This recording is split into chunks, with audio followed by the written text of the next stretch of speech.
السلام عليكم. إن الحمد لله نحمده ونستعينه ونستغفره ونعوذ بالله من شرور أنفسنا ومن سيئات أعمالنا. من يهده الله فلا مضل له ومن يضلله فلا هادي له، وأشهد أن لا إله إلا الله وحده لا شريك له، وأشهد أن محمدا صلى الله عليه وسلم عبده ورسوله. يا أيها الذين آمنوا اتقوا الله حق تقاته ولا تموتن إلا وأنتم مسلمون. يا أيها الناس اتقوا ربكم الذي خلقكم من نفس واحدة خلق منها زوجها وبث منهما رجالا كثيرا ونساء. اتقوا الله الذي تساءلون به والأرحام إن الله كان عليكم رقيبا.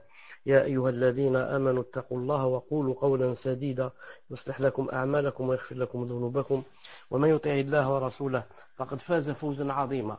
ألا إن أصدق الكلام كلام الله، وخير الهدي هدي محمد عليه الصلاة والسلام، وشر الأمور محدثاتها وكل محدثة بدعة وكل بدعة ضلالة وكل ضلالة في النار. حياكم الله تعالى. Donc en cette soirée du lundi 23 Rabi' Thani 1437 de l'Hégire, soit le 1er février 2016 bi'idhnillahi ta'ala.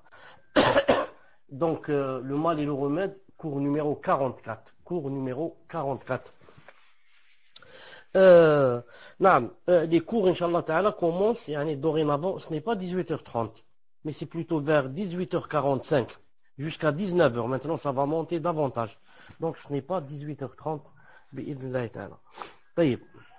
Donc, aujourd'hui, le titre d'aujourd'hui, l'intimité recèle la perfection de l'amour. Page 259.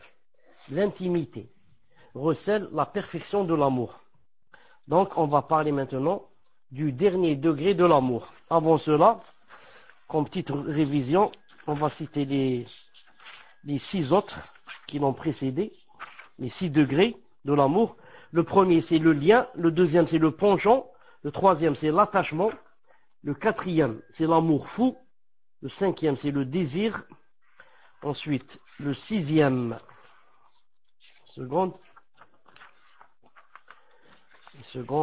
le sixième, c'est l'amour servile. Aujourd'hui, Inch'Allah Ta'ala, le septième, l'intimité. Al-Khulla. L'intimité. Al-Khulla. طيب. Ibn al-Qayyim ala rahmatullahi ta'ala dit vient ensuite l'intimité. Al-Khulla, qui recèle la perfection et le summum de l'amour. Le summum, le maximum, le degré plus élevé, de sorte qu'il ne reste dans le cœur de celui qui aime, il ne reste plus aucune place pour autre que son être aimé. C'est un rang qui n'accepte l'association d'aucune façon, et c'est un rang spécifique aux 2 amis intimes qu'Allah les couvre d'éloges et des saluts, Ibrahim et Muhammad alayhim as-salatu was-salam, ainsi que l'a dit le prophète sallallahu alayhi wa sallam lorsqu'il a dit Allah m'a pris pour ami intime de la même manière qu'il a pris Ibrahim pour ami intime, rapporté par Muslim numéro 532. Allah m'a pris pour ami intime de la même manière qu'il a pris Ibrahim pour ami intime. Donc ça c'est spécifique à ces 2 nabis, c'est tout, Ibrahim et Muhammad alayhi salam. Ou encore dans l'autre hadith authentique, je désavoue toute personne qui prétendrait que je suis son ami intime. Je désavoue toute personne qui prétendrait que je suis son ami intime. Celui-là, il est cité par Muslim 38-83. 38-83. Ibn al-Qayyim rahmatullah ta'ala dit lorsqu'Ibrahim alayhi salam demanda un enfant et qu'on le lui accorda, alors son amour pour lui, pour cet enfant, pénétra son cœur et en prit une part. L'être aimé, c'est-à-dire Allah subhanahu wa ta'ala, fut jaloux qu'il puisse y avoir dans le cœur de son ami intime une place pour un autre. Ainsi, il lui ordonna de le sacrifier. L'ordre survint en rêve, afin que la réalisation du commandement soit d'une plus grande épreuve encore. le but n'était pas de sacrifier l'enfant, mais de le sacrifier dans son cœur, afin que le cœur soit exclusivement voué au Seigneur. Lorsque l'ami intime d'Allah Azza wa Jal, Ibrahim, se pressa de se conformer à l'ordre d'Allah subhanahu wa ta'ala, et qu'il préféra l'amour d'Allah à l'amour de son enfant, l'objectif fut atteint. L'ordre du sacrifice de l'enfant fut levé, et on le remplaça par un bélier immense. Ceci, car le Seigneur n'ordonne pas une chose pour ensuite l'invalider totalement, mais il doit rester une partie de cet ordre ou un substitut. De la même manière qu'il maintint la législation de la rançon, de la recommandation d'effectuer une aumône avant de converser avec le prophète islam, des saintes prières après avoir levé les 50, tout en maintenant leur récompense. Et il dit, d'après le hadith de Bukhari et de Muslim, il dit, la parole ne change pas auprès de moi, c'est-à-dire Allah Ta'ala dit, la parole ne change pas auprès de moi. Elles sont au nombre de 5 dans la pratique et 50 dans la récompense. Vous m'entendez, j'espère.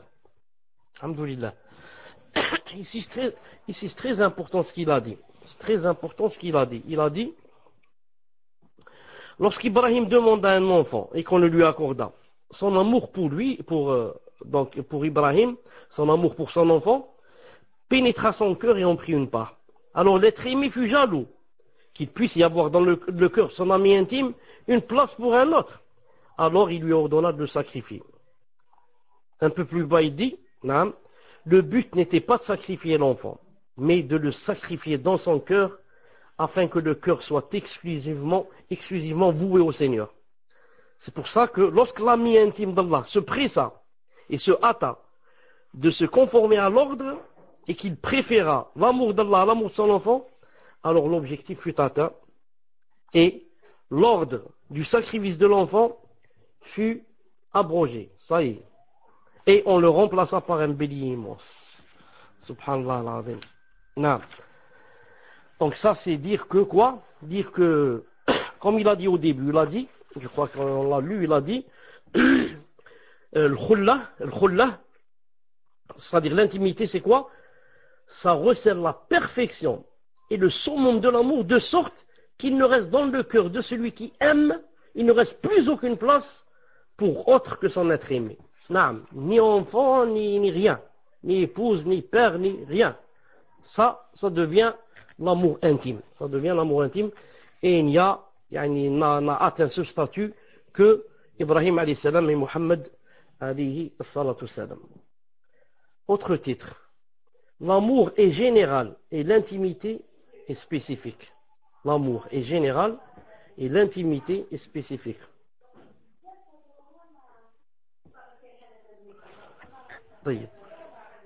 Quant à ce que certaines personnes, je disais, quant à ce que certaines personnes, induites en erreur, pensent du fait que l'amour est plus parfait que l'intimité, et qu'Ibrahim alayhi salam, est l'ami intime d'Allah, et Muhammad alayhi salam, le bien-aimé d'Allah, c'est une ignorance. Beaucoup croient comme ça. Beaucoup. Beaucoup croient comme ça. Ils disent de Muhammad alayhi salam, qu'est-ce qu'ils disent? Habibullah. Surtout ça se trouve beaucoup chez les Égyptiens. Muhammad Habibullah. Non, quand tu dis Habibullah, tu as dégradé, tu as dévalorisé le prophète sallallahu alayhi wa sallam. Parce que lui, il est l'intime, il n'est pas le Habib. Habib, c'est nous tous, Habibullah. Mais être intime d'Allah, c'est ça, le statut du prophète alayhi salam. Il dit ici, c'est une ignorance. Pourquoi? Ceci, car l'amour est général et l'intimité est spécifique. L'intimité, c'est le summum de l'amour. Et le prophète alayhi salam a mentionné qu'Allah l'a pris pour ami intime, de la même manière qu'il a pris Ibrahim pour ami intime. Et il a nié qu'il puisse avoir un ami intime en dehors de son Seigneur, bien qu'il ait mentionné son amour pour Aïcha et son père, pour Omar ibn Khattab et d'autres. Ainsi Allah Ta'ala a dit, Inna Allah yuhibbu at-tawwabin wa yuhibbu al-mutatahhirin. Allah aime ceux qui se repentent et ceux qui se purifient. Voilà, le Baqara 222. Pourquoi on a cité ce verset? Pour te dire que tous ceux qui se repentent, Allah Ta'ala les aime. Et aime ceux qui se purifient. Tous ceux qui se purifient, Allah Ta'ala les aime. Donc, nous tous, on est des amis d'Allah. Naam, il nous aime. Habib Allah. Mais est-ce qu'on est des intimes? On ne l'est pas. Aussi, il a dit, Wallahu yuhibbu sabirin. Allah aime ceux qui patientent. Allah aime ceux qui patientent. Ali Imran 146. Allah aime ceux qui patientent. Toute personne qui patiente, Allah Ta'ala l'aime. Elle devient Habibullah, l'ami d'Allah. Mais est-ce qu'elle devient ami intime? Jamais. Wallahu yuhibbul muhsinin. Allah aime ceux qui sont bienfaisants. Ali Imran 146. Allah aime ceux qui sont bienfaisants. Naam. Donc toute personne qui est bienfaisante, Allah Ta'ala l'aime. Mais peut-elle être ami intime d'Allah? Jamais. Allah Ta'ala dit Inna Allah yuhibbul muqsitin. Allah aime ceux qui sont équitables. Sourate Al-Ma'idah, verset 42. Allah aime ceux qui sont équitables. Al-Ma'idah 42. Donc, ça ne veut pas dire que parce que je suis équitable, que je suis un ami intime, mais je suis seulement quelqu'un que Allah Ta'ala aime. Non. De même, il dit le jeune qui se repent, est le bien-aimé d'Allah. Alors que son intimité est spécifique aux deux amis intimes. Donc, comme j'ai dit, on est tous des bien-aimés d'Allah. Je veux dire tous, quand on est bienfaisant, quand on est endurant, quand on est pur, quand on fait ce que Allah Ta'ala aime, on devient son bien-aimé, on devient le bien-aimé d'Allah. Mais on ne devient pas quoi? On ne devient pas l'ami intime. Tout à l'heure, j'ai dit, on devient ami. Non, je dis mieux, on devient bien-aimé. Mais on ne devient pas l'ami intime. Cette prétention, c'est-à-dire prétendre que l'amour est plus parfait que l'intimité. Certains croient que le fait que tu dises Muhammad Habibullah, c'est mieux que tu dises Muhammad Khalilullah. Ça, c'est pas vrai d'Ibn al-Qayyim. Cette prétention, et qu'est-ce qu'il dit ici? Cette prétention ne naît que d'une faible science et compréhension, c'est-à-dire faible compréhension d'Allah et de son message. Donc, résumé, conclusion, l'intimité est beaucoup plus haute, et beaucoup mieux, et haute, d'ailleurs c'est le summum, c'est le maximum, c'est l'apogée de l'amour. C'est beaucoup plus haut que être bien aimé. Taïb. 93. Le délaissement et l'avilissement pour l'être aimé. Le délaissement et l'avilissement pour l'être aimé. Alhamdulillah. Aujourd'hui, Allah Ibarak, Abu Turab, il écrit vite, Allah Ibarak. Qu'Allah Ta'ala l'aide à ce qu'il continue comme ça. Taïb. Il dit ici, il a précédé que l'homme ne délaisse ce qu'il aime et désire que pour ce qu'il aime et désire. Écoutez bien, je répète. L'homme c'est l'être humain, bien sûr, ne délaisse ce qu'il aime et désire. Pourquoi il les délaisse? Il les délaisse que pour ce qu'il aime et désire. Comprenez? L'être humain, s'il délaisse une chose qu'il aime et qu'il désire, pourquoi? Parce que, il y a autre chose, pour que il arrive à ce qu'il aime et ce qu'il désire. Mais il délaisse ce qu'il aime le moins pour ce qu'il aime le plus. De la même manière qu'il accomplit ce qu'il déteste. Il accomplit, l'être humain, des fois, la personne accomplit ce qu'elle déteste pour susciter ce dont l'amour est plus fort que la répugnance pour ce qu'il accomplit. Ou pour se défaire d'une chose dont le caractère détestable est plus grand pour lui que ce qu'il accomplit. Il a précédé que la spécificité de la raison, c'est quoi? On l'a cité il y a 2 ou 3 cours. C'est de quoi? C'est de préférer la plus élevée des deux choses aimées. Non, on dit de quelqu'un qu'il est masha'Allah, qu'il est lucide, qu'il est raisonnable, c'est quoi? Assalamu alaikum. Je crois que j'étais déconnecté, je ne savais pas. Est-ce que vous pouvez prendre le micro et me dire personne lucide? Taïb. Donc je ne sais pas exactement où j'étais, une personne lucide, mais je redis très vite. Vouloir s'attirer le bien et pousser le mal, repousser le mal de soi-même, c'est une chose que Allah Ta'ala a créée comme fitra dans la personne, dans la prédisposition naturelle. Même les animaux ont ça. L'animal aime s'attirer le bien et repousser le mal. Mais la personne lucide, la personne raisonnable, la personne le kiyis, c'est qui? Ce n'est pas seulement celui qui s'attire le bien, mais qui s'attire le meilleur bien. S'il y a deux biens, un petit bien, un grand bien, je m'attire le grand bien. Et s'il y a deux maux, un petit mal et un grand mal, je pousse le grand mal. C'est-à-dire je fais seulement le petit mal.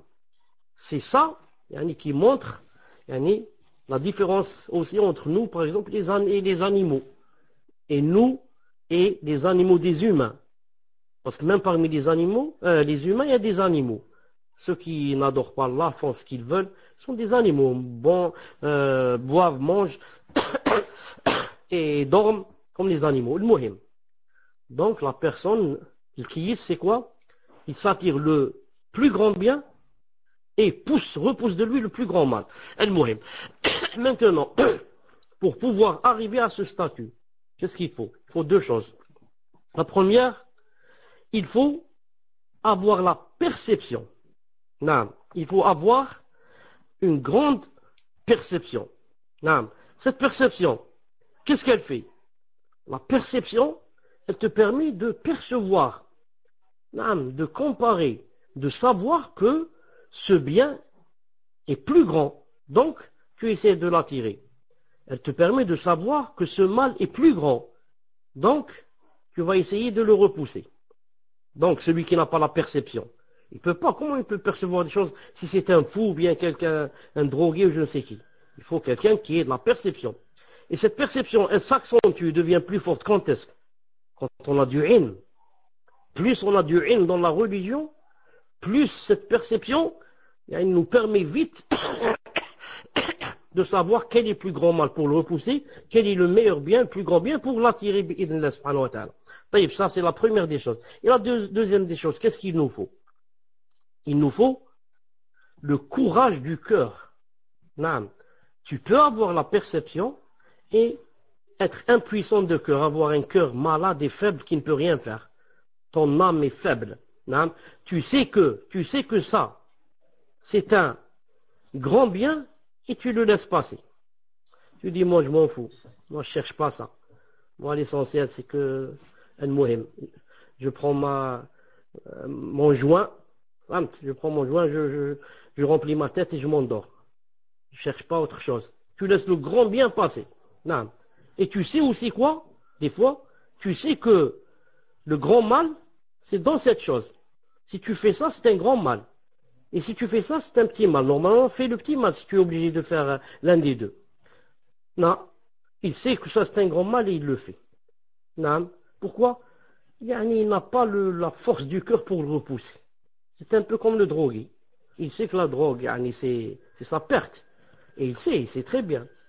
Il sait que la cigarette, c'est moindre mal comparé à la drogue. Mais, il fume la drogue ou il boit la drogue ou je ne sais pas quoi. Donc, malgré qu'il a la perception, il n'a pas le courage du cœur. Donc, il faut deux choses. La perception et le courage du cœur. Il dit ici, non, il dit ici, voilà, cela ne peut être réalisé qu'à travers deux choses, la force de la perception et le courage du cœur. Car le manquement à cela et l'accomplissement de ce qui s'y oppose naît soit d'une faiblesse perception, ainsi, alors, il ne perçoit pas les degrés de ce qui est aimé et détesté tels qu'ils sont, ou alors, soit d'une faiblesse d'âme et d'une impuissance du cœur, si bien qu'il ne s'accorde pas sur la priorité donnée à ce qu'il sait être meilleur. si sa perception est correcte, que son âme a la force et son cœur a le courage de choisir ce qui est le plus aimé et le moins détestable, on lui aura accordé les moyens de parvenir au succès. On lui aura, c'est-à-dire Allah Ta'ala, s'il donne à une personne une perception correcte et lui donne la force de son cœur pour pouvoir choisir ce qui est plus aimé et moins détestable, alors Allah Ta'ala lui a donné les moyens pour le faire parvenir au succès bi'idhnillahi ta'ala. Il est des gens, ça veut dire il y a des gens, il est des gens dont le pouvoir de leur désir est plus fort que le pouvoir de leur raison et de leur foi. Subhanallah al-Azim. Non, mais c'est vrai. Donc il y a des gens dont le pouvoir de leur désir et de leur passion est plus fort que le pouvoir de leur raison et de leur foi. Ainsi, le fort domine le faible. Et d'autres personnes, dont le pouvoir de la foi et de la raison est plus fort que le pouvoir de leur désir. C'est ça, c'est comme ça qu'on demande à Allah Ta'ala qu'on soit et qu'il fasse de nous. Donc, on voudrait être la deuxième catégorie. C'est-à-dire, on voudrait avoir le pouvoir de la foi et de la raison plus fort en nous que le pouvoir du désir et des passions. Nombre de malades, écoutez, nombre de malades se voient ordonnés par le médecin de s'abstenir de ce qui leur nuit, mais leur âme et leur passion veulent le consommer. Alors ils préfèrent leur passion à leur raison. Et les médecins les nomment les dénués de bienséance. Donc, vous avez bien entendu ce qu'il a dit. Nombre de malades se voient ordonnés par le médecin de s'abstenir de ce qui leur nuit. Le médecin leur dit attention, par exemple, à la cigarette. Attention, par exemple, au café noir. Attention au piment, par exemple. Mais leur âme et leur passion veulent consommer ces choses. Attention à l'alcool. Mais son âme et ses passions le poussent à consommer. Alors, pourquoi? Ils préfèrent leur passion à leur raison. Donc ce malade-là, par exemple, quand il fait ça, ce que lui a interdit le médecin, il sait que c'est interdit et que ça mène à sa perte. Mais pourquoi il le fait? Sa passion a dominé sa raison. Sa passion a dominé sa raison. Il en est de même pour la plupart des malades du cœur qui préfèrent ce qui augmente leur mal en raison de leur désir pour cette chose. Il en est de même pour la plupart des malades du cœur. Malade du cœur. C'est pas malade du cœur, c'est-à-dire il a quelque chose dans le cœur, c'est-à-dire il va aller chez le cardiologue. Non, malade du cœur. Vous savez les maladies du cœur, le hasad, l'hypocrisie, ria, ceci, cela. Il a dit qu'ils préfèrent ce qui augmente leur mal. Pourquoi? En raison de leur désir pour cette chose. Et bien sûr, tout ça c'est compris en bulle, pour dire que comment la personne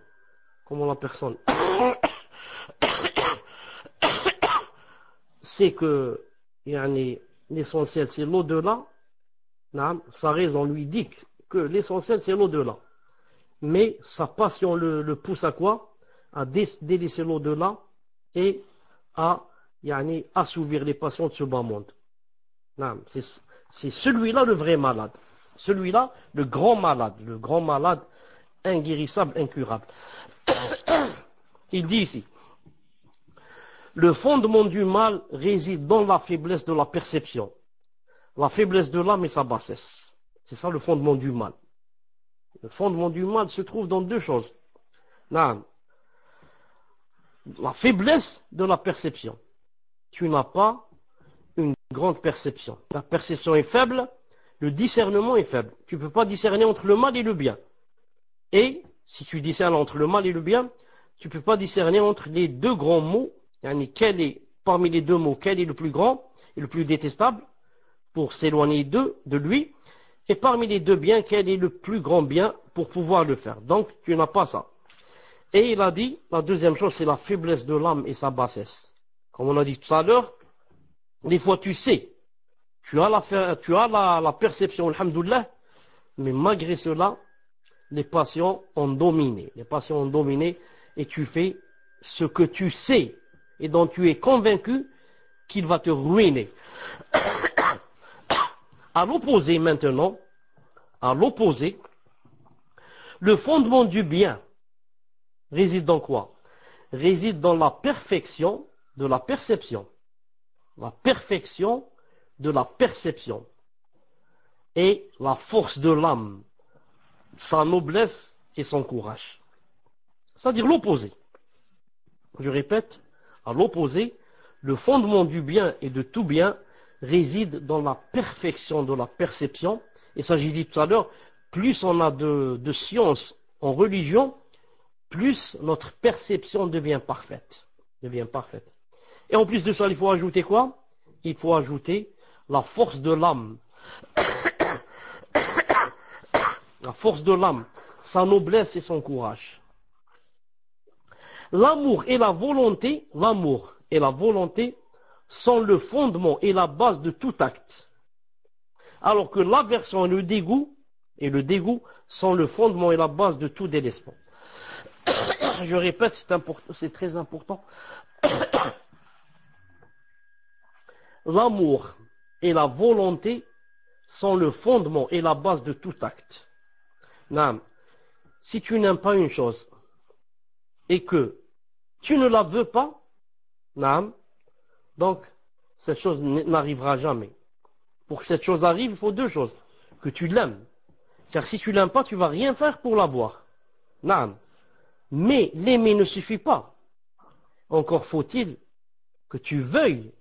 Ah, il faut que tu bouges maintenant pour avoir cette chose. Il faut la volonté.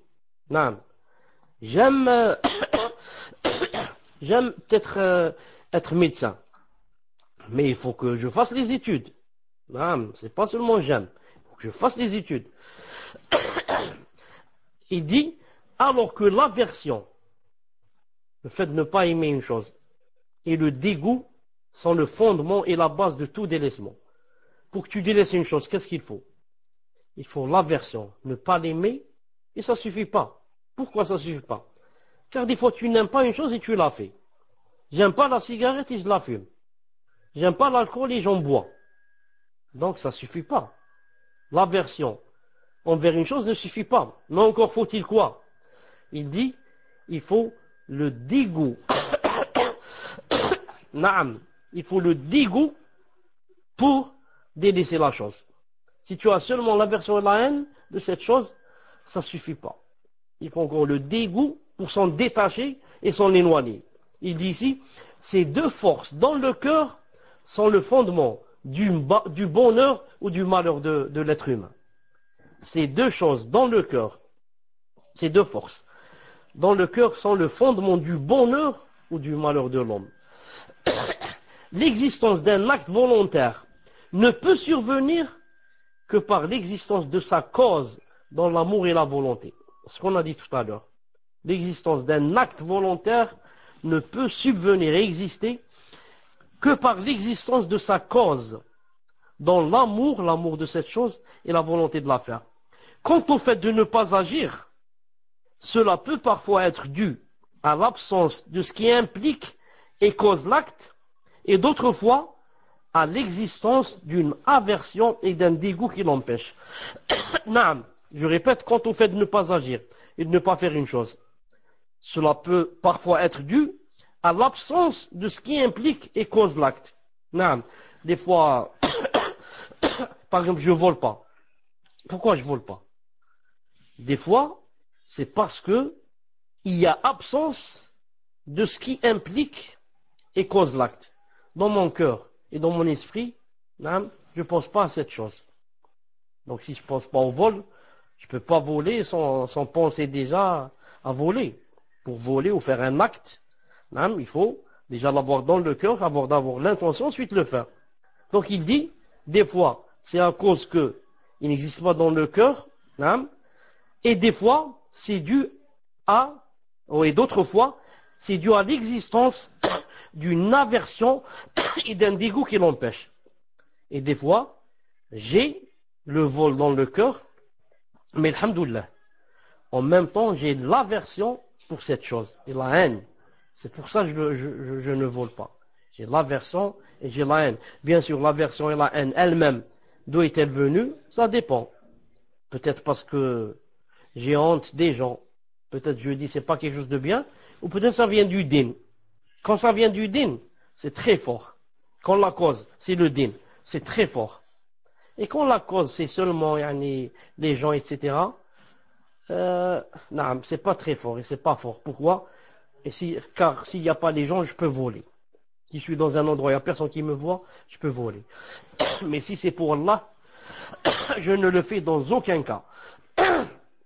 Il dit ici, c'est à cela que sont liés les ordres et interdits. Et c'est ce qu'on nomme l'abstention. L'abstention, el-kef. En arabe, el-kef. Et c'est également à cela que sont liés la récompense et le châtiment. La récompense et le châtiment. Ainsi, se dissipe l'ambiguïté, au sujet du délaissement, quant à savoir s'il vise à produire des actes ou à empêcher leur existence. La vérité est qu'il se compose de deux parties. Le délaissement lié à l'absence d'une cause, il dit, le délaissement lié à l'absence d'une cause vise à empêcher son existence, et celui qui est lié à une cause, empêchant la survenue de l'acte, vise à produire des actes.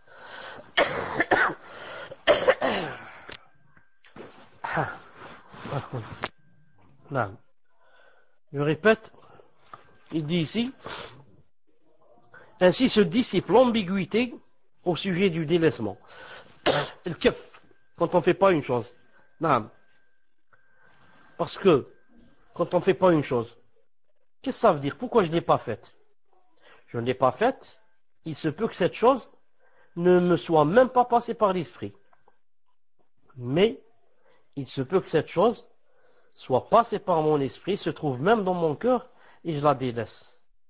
C'est ce deuxième volet, le fait d'avoir la chose dans le cœur et de ne pas la faire, si elle est interdite, et que je ne la fais pas pour Allah, c'est ça ce qui donne la récompense, et non pas le premier.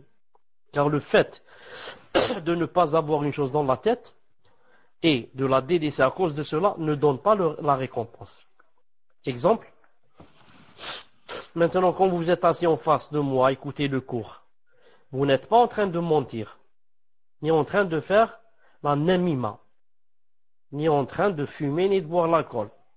Mais est-ce que vous avez des récompenses pour cela? Non. Pourquoi? Parce que ce sont des choses qui ne sont pas venues à l'esprit. À la base, déjà, vous n'avez pas à l'esprit. Vous êtes en train d'écouter un cours et d'essayer d'apprendre, etc. Mais, quand est-ce qu'on a la récompense? Quand il y a deux choses.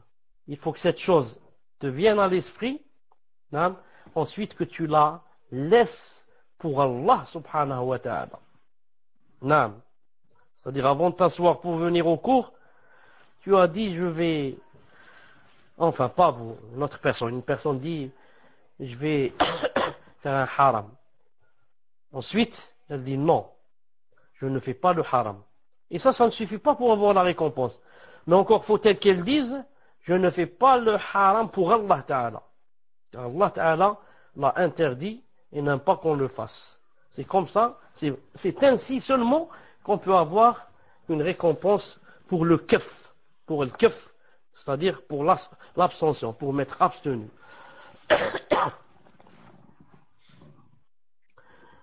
Enfin, dernier chapitre pour aujourd'hui, l'acte et le délaissement volontaire.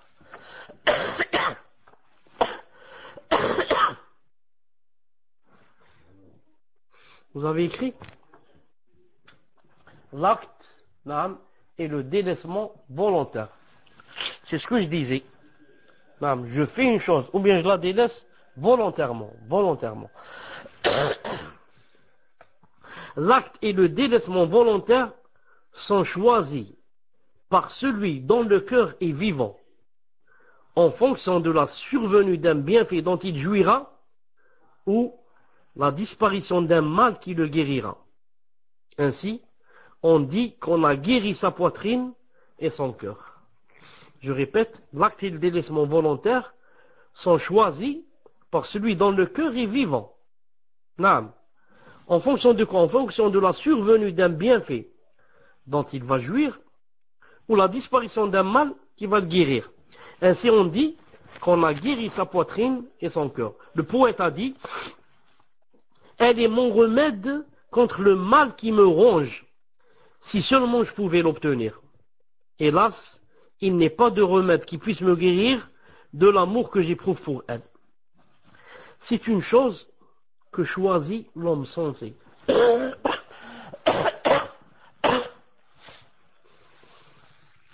Ibn Qayyim rahimahullah ta'ala dit, c'est une chose que choisit l'homme sensé, et même l'animal sauvage.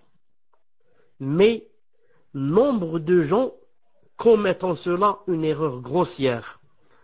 Ainsi, qu'est-ce qu'ils font? Ils cherchent la jouissance en ce qui va leur mener, en ce qui va leur causer une plus grande souffrance.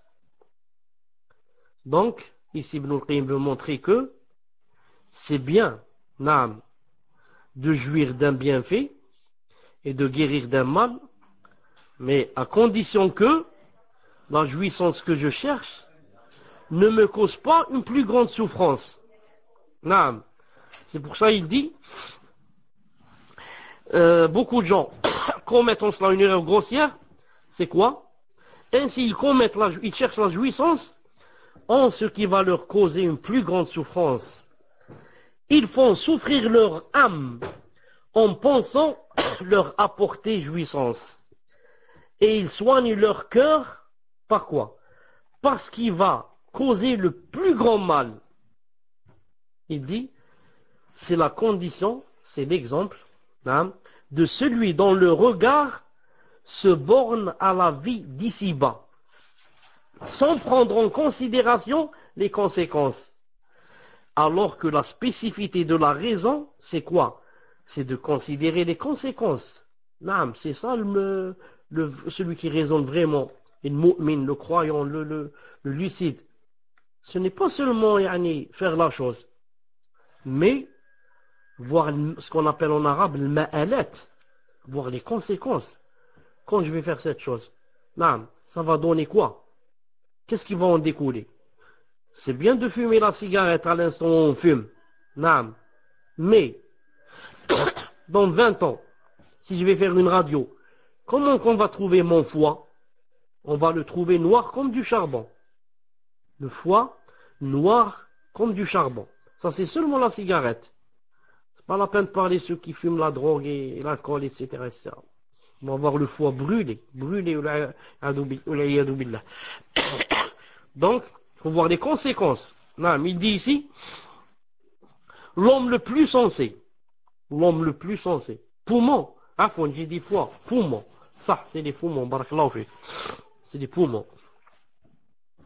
L'homme le plus sensé, c'est qui? C'est celui qui préfère sa jouissance et son repos dans la vie future et éternelle. À ceux éphémères de la vie présente. Je répète, l'homme le plus sensé, c'est qui? C'est celui qui préfère sa jouissance et son repos dans la vie future et éternelle plutôt qu'aux jouissances éphémères de la vie présente. Éphémère, fugace, qui ne dure pas, juste un instant, et ça part. Le plus sot des hommes, ça c'était le plus sensé des hommes. Au contraire, à l'opposé, le plus sot des hommes, le plus sot, c'est qui? Et celui qui vend les délices éternelles, la bonne vie éternelle et la jouissance suprême qui ne comporte ni désappointement, ni aucune imperfection, ils vont tout ça pourquoi? Pour une jouissance éphémère, mêlée de souffrance et de peur, à la disparition rapide et à la fin imminente. Voilà le plus sot des gens. Celui qui voit ne voit pas plus loin que le bout de son nez. Naam.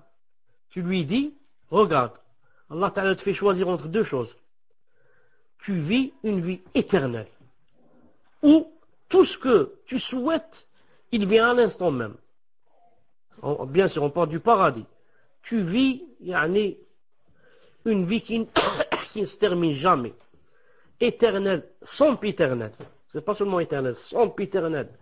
Naam, tu as tout ce que tu veux, tout ce que tu désires, tout ce que tu souhaites, il sera à côté de toi.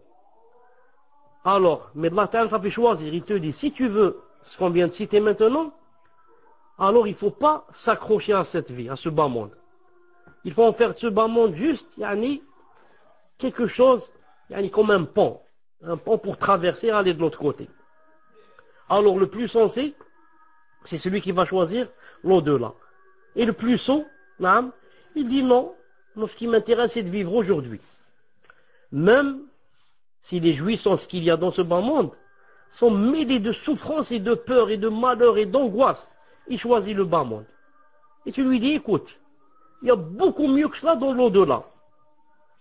Yani, c'est pur, c'est pas mêlé de souffrance, de peur, d'angoisse, rien. Il te dit non, moi je lâche pas ce que j'ai dans ma main pour aller chercher ce qu'il y a dans un trou, ou quelque chose comme ça.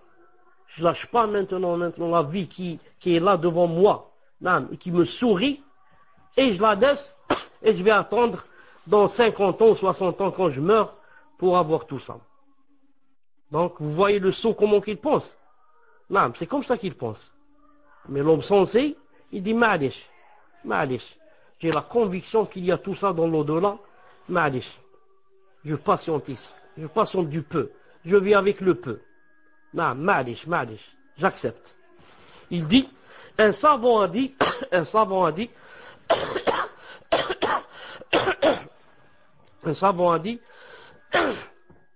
j'ai réfléchi sur ce vers quoi cheminent les hommes doués de raison. Ce savant, c'est Ibn Hazm, rahimahullah ta'ala. Dans son livre, Al-Akhlaq al-Siyar, page 13-16. Il a dit, j'ai réfléchi sur ce vers quoi cheminent les hommes doués de raison. Et j'ai constaté qu'ils cheminaient vers un seul objectif, même si leur voie différait dans la manière de l'atteindre. J'ai constaté que tous, il parle des hommes doués de raison, tous essayaient de repousser les soucis et angoisses, l'un par la nourriture et la boisson, un autre par le commerce et les biens, un autre encore par le mariage, d'autres encore en écoutant des instruments et voix mélodieuses, ou encore par la frivolité et le jeu.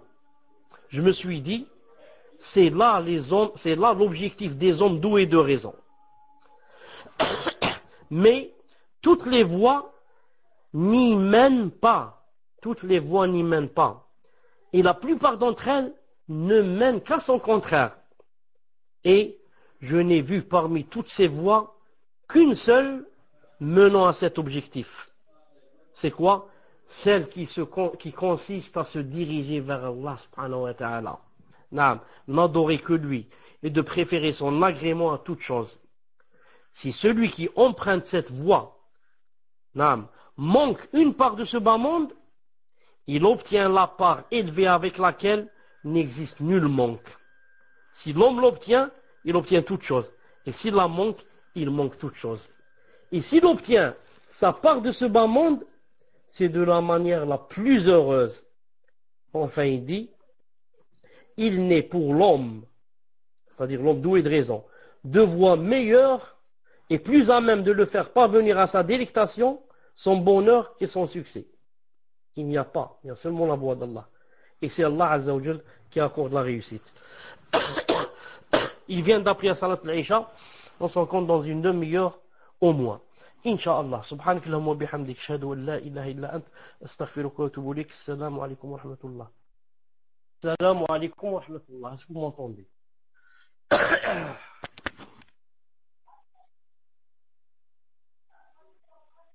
Alhamdulillah. Donc, Mahmoud, est-ce que vous êtes prêts pour les questions? Vous êtes prêts? Alhamdulillah. Et en même temps, dites-moi c'est qui le nom du récitateur, car sa récitation m'a beaucoup plu. Naam. Tfaddal, Inch'Allah, pour la première question.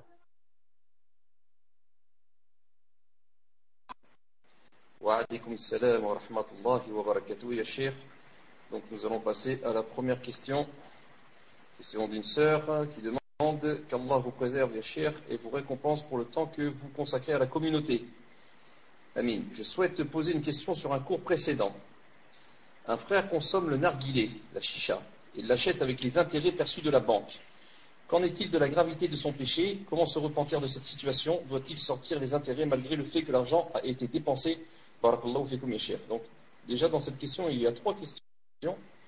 Donc, ya Cheikh, soit vous répondez à la première question, ou soit vous répondez aux 3 questions, mais on avait dit une question par personne. Barakallahu fikum. Tfadal ya Cheikh. Donc, un frère consomme le narguilé, la chicha, et l'achète avec des intérêts perçus de la banque. Qu'en est-il de la gravité de son péché? Comment se repentir ça? Doit-il sortir les intérêts malgré le fait que l'argent a été dépensé?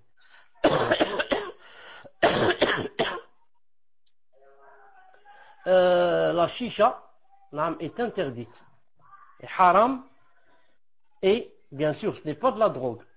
Vous savez que ce n'est pas la drogue. Mais, ou du moins ce que je sais, je parle d'Algérie. Chez vous, qu'est-ce qu'on met dans la chicha, je ne sais pas.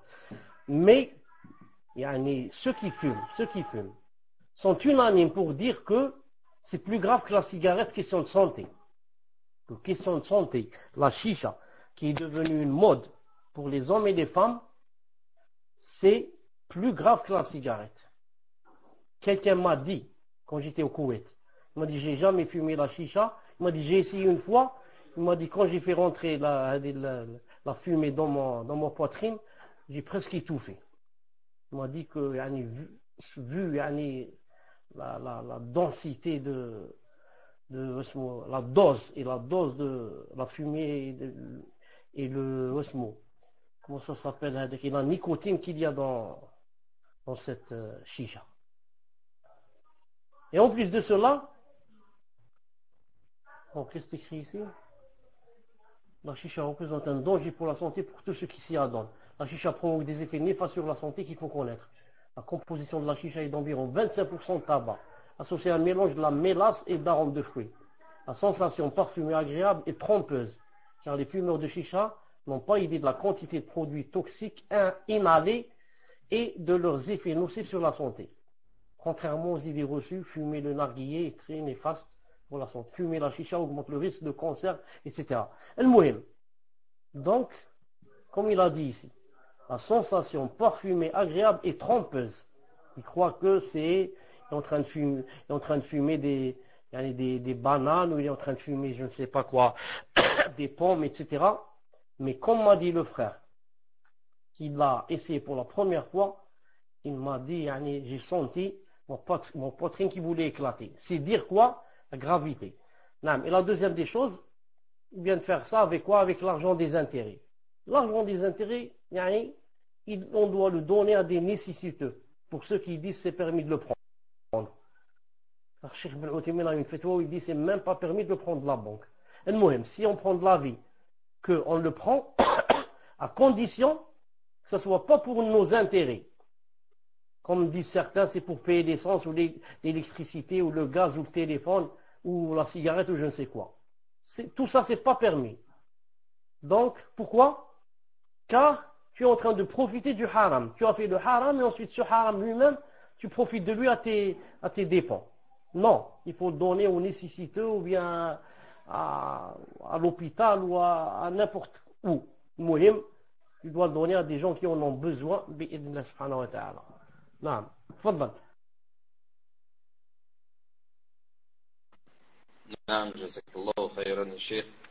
Donc, nous allons passer à la deuxième question. Question d'un frère qui demande: Cheikh, lorsque l'on dit que le prophète sallallahu alayhi wa sallam est l'ami intime d'Allah azza wa jal, y a-t-il une explication à cette parole, ou est-il interdit de demander le comment ou de faire une comparaison? Jazakallahu khayran. Faddal Cheikh, wa barakallahu fi.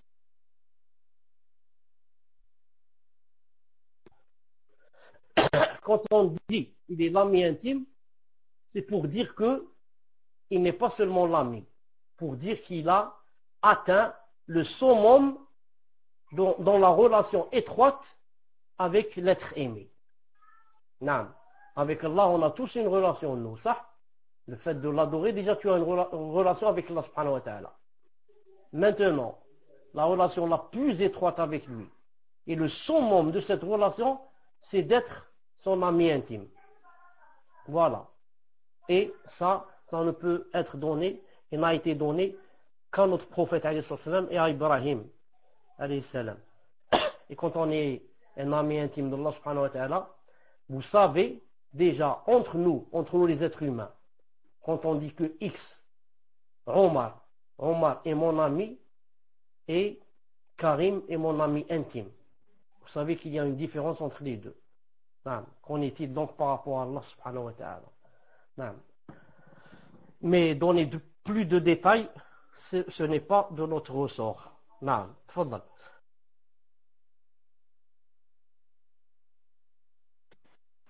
Jazakallahu khairan, Cheikh. Nous allons passer à la troisième question, question d'un frère. Donc il dit, tout d'abord, Cheikh, je tenais à vous dire que je vous aime en Allah. Ma question porte sur la Aqidah. Je voudrais savoir si dans Al-Barzakh, les âmes peuvent se rencontrer et si on peut circuler librement. Que sait-on d'autre concernant cette phrase qui sépare la mort d'une personne et sa résurrection? Pouvez-vous détailler la réponse? Barakallahu fikum. Donc je refais un rappel. Barakallahu fikum, c'est une question par personne. Donc pour les prochaines questions, jazakallahu khayran, de ne poser que questions. Tfadal ya Cheikh, wa jazakallahu khayr.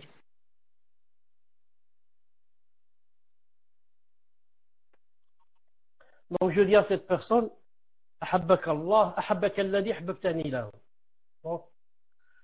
Puisse t'aimer celui qui tu m'as aimé en lui. Et si jamais, un jour je rencontre cette personne qui m'a dit cette phrase, je vais l'éprouver et la tester.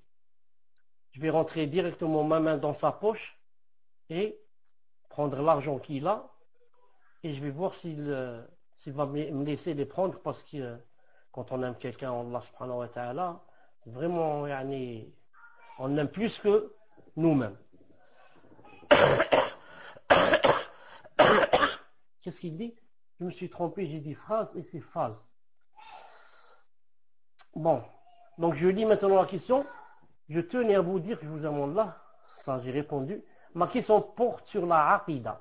Je voudrais savoir si dans le Barzakh, les âmes peuvent se rencontrer et si on peut circuler librement. Que sait-on d'autre concernant cette phase qui sépare la mort d'une personne et sa résurrection? Pouvez-vous détailler? Inch'Allah ta'ala. Donc je dis d'après ce que Allah subhanahu wa ta'ala m'a appris. Quand on meurt et qu'on est dans le barzakh, c'est-à-dire entre cette vie et l'au-delà, c'est ça le barzakh, c'est la barrière. C'est-à-dire quand on est dans la tombe, des fois, on est dans la tombe pour répondre aux questions, etc., et pour voir sa place, etc. Et des fois, on est dans le paradis si on est quelqu'un de bien. Et si on est dans le paradis, on ne l'est pas avec le corps, on l'est avec l'âme. Comme dans le hadith authentique, que nos âmes vont être mis dans des volatiles, comme des poules ou des autruches ou je ne sais quoi exactement. Allah Ta'ala va mettre les âmes de ceux qui vont entrer au paradis, va les mettre dans ces volatiles, et ces oiseaux, qu'est-ce qu'ils font? Ils mangent des arbres des paradis, des fruits des paradis, comme a dit le prophète sallallahu alayhi wa sallam dans un hadith authentique. Et de même qu'il a dit pour les martyrs qui seront dans des volatiles mais de couleur verte. Il a ajouté la couleur verte. Et que le soir ils vont aller sous le trône d'Allah subhanahu wa ta'ala. Et le ça c'est pour qui? C'est pour les croyants en général et les volatiles en vert pour les martyrs en particulier. N'empêche, comme dit l'imam Malik rahimahullah ta'ala, que des fois l'âme est dans le paradis et des fois elle est où? Des fois elle est dans la tombe. Il a dit ça monte et ça descend comme ça. Et Cheikh Al-Albani rahimahullah ta'ala a dit d'un hadith qu'il était Hassan, c'est-à-dire bon, comme quoi quand on meurt que les âmes se rencontrent. Et ça, c'est l'avis de beaucoup de savants. Les âmes se rencontrent. Il a cité un hadith où il est dit que quand la personne meurt et que les anges commencent à monter avec l'âme de la personne jusqu'ils arrivent au premier ciel, quand ils rentrent dans le premier ciel, il a dit que les âmes des croyants, si cette personne est croyante, vont l'accueillir et vont même commencer à lui poser des questions. Il a dit jusqu'à ce que les anges disent aux autres âmes qui l'avaient précédé, ils lui disent laissez-la, laissez cette âme se reposer, elle vient juste de quitter le bas monde, laissez-la se reposer. Comme ça ils lui disent. Et il a rapporté le hadith où il a dit commence à lui poser des questions. Comment as-tu laissé X? Comment as-tu laissé Y? Il a dit au point où on va lui demander est-ce que X ou Y s'est marié? Subhanallah al-Azim. C'est-à-dire une personne qui connaissait une personne non mariée, ensuite cette personne est morte. Alors maintenant elle profite de demander à cette personne qui la connaît, elle lui dit est-ce que X est marié? Subhanallah al-Azim, le mariage, comment c'est important. Il a dit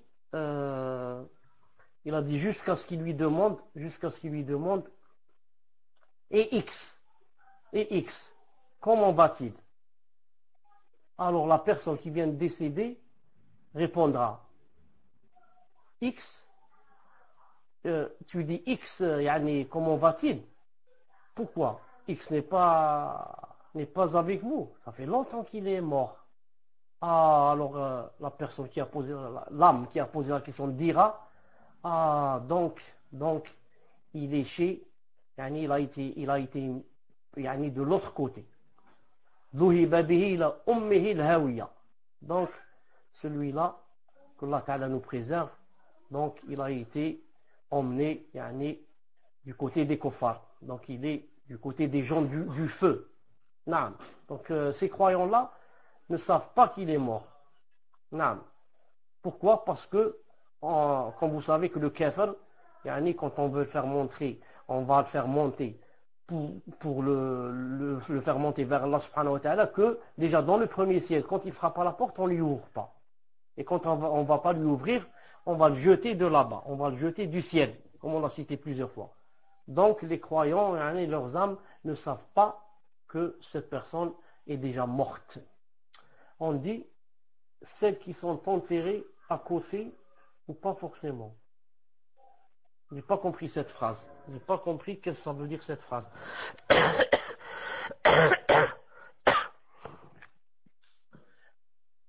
Non, pour tout le monde. Ceux qui se connaissent, vont poser des questions à la personne qu'ils connaissent. Comment vas-tu? Comment as-tu laissé X? Comment as-tu laissé Y? L'épicier peut-être le boulanger, comment qu'il va? Ton oncle et comme ça. Wallahu ta'ala alam. Tfadal inshallah ta'ala pour la troisième question ou la quatrième. Tfadal. Jazakallahu khayran, ya Cheikh. Nous allons passer à la quatrième question. Question d'une sœur qui demande qu'Allah vous récompense, ya Cheikh. Dans un précédent cours, vous avez expliqué le grand bénéfice de faire le plus d'actes surérogatoires pour une personne qui souhaite jeûner le plus possible pour se faire pardonner et combattre son nafs. Est-il préférable de suivre la sunna en jeûnant le lundi et le jeudi, ainsi que les jours blancs, ou peut-elle jeûner autant qu'elle le peut et s'arrêter quand elle le souhaite? Barakallahu fikum. Tafaddal ya Cheikh.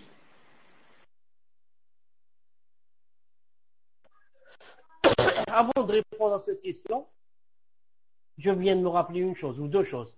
Parce que des fois, j'ai dans la tête de dire des choses, ensuite, j'oublie. Il le shaitan, comme on dit. La première des choses, c'est par rapport il y a 2 jours, c'est-à-dire le cours passé samedi, il y a 2 jours de cela. À la fin du cours, je vous avais mis un lien pour une vidéo d'une sœur qui parlait sur le livre Le mal et le remède et qui expliquait comment elle prenait des notes, etc.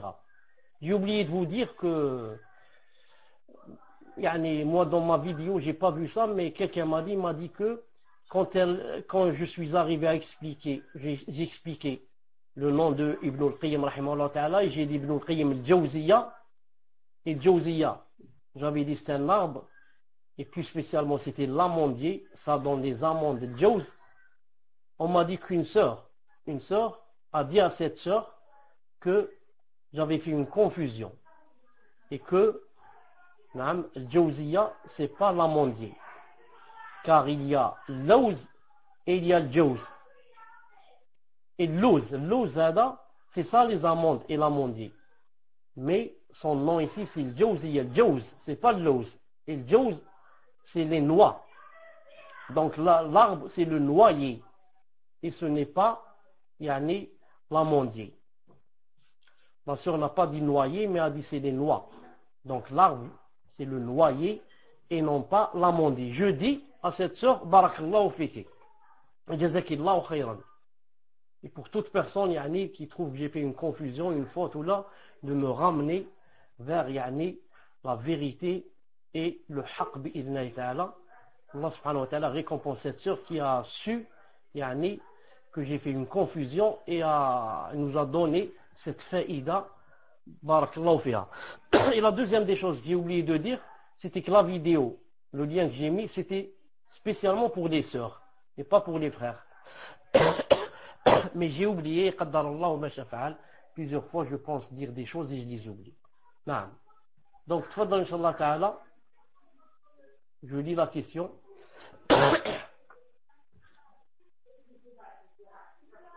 C'était logique quand même. Qu'est-ce qui était logique? Que c'est pour les sœurs. Oui, mais j'ai oublié de le dire. Quand je mets un lien. Quelle est la preuve que c'est seulement pour les sœurs? Il faut que je le dise. Non. المهم. Dans un cours précédent, vous avez expliqué le grand bénéfice de faire le plus d'actes surérogatoires. Pour une personne qui souhaite jeûner le plus possible, pour se faire pardonner et combattre son nefs. Est-il préférable de suivre la sunna en jeûnant lundi et jeudi, ainsi que les jours blancs, ou peut-elle jeûner autant qu'elle le peut et s'arrêter quand elle souhaite? Barakallahu fikum. Je dis, les deux c'est sunna. Si tu jeûnes lundi et jeudi, et les jours blancs, et Ashura, et Ayyam Dhul Hijjah par exemple, et qu'est-ce qu'il y a avec Ashura? Il y a quelque chose de très important. Arafat par exemple. Voilà. Ça c'est sunna. Et si tu veux jeûner, comme ça, 15-20 jours d'affilée, ensuite s'arrêter, ensuite rejeûner, et comme ça, tout ça c'est sunna. Le prophète, dans un hadith authentique, on disait de lui qu'il jeûnait jusqu'à ce qu'on disait il ne va plus s'arrêter. Ensuite, manger, c'est-à-dire ne jeûnez pas, jusqu'à ce qu'on dise il va plus, jusqu'à ce qu'on dise il va plus jeûner. Subhanallah. Donc les deux c'est sunna. Allahumma barik. Jazakumullah khairan. Ça c'est j'ai même oublié comment qu'elle s'appelle. C'est une de mes petites filles. Mais dommage, j'ai oublié comment qu'elle s'appelle. Wallah. C'est pas grave. Attendez, j'arrête un instant pour essayer de me rappeler comment qu'elle s'appelle. Attendez, je vais demander comment qu'elle s'appelle et je reviens.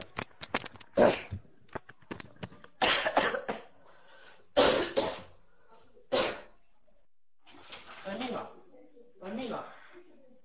واسمع العيد ونقولوا نسمع معه.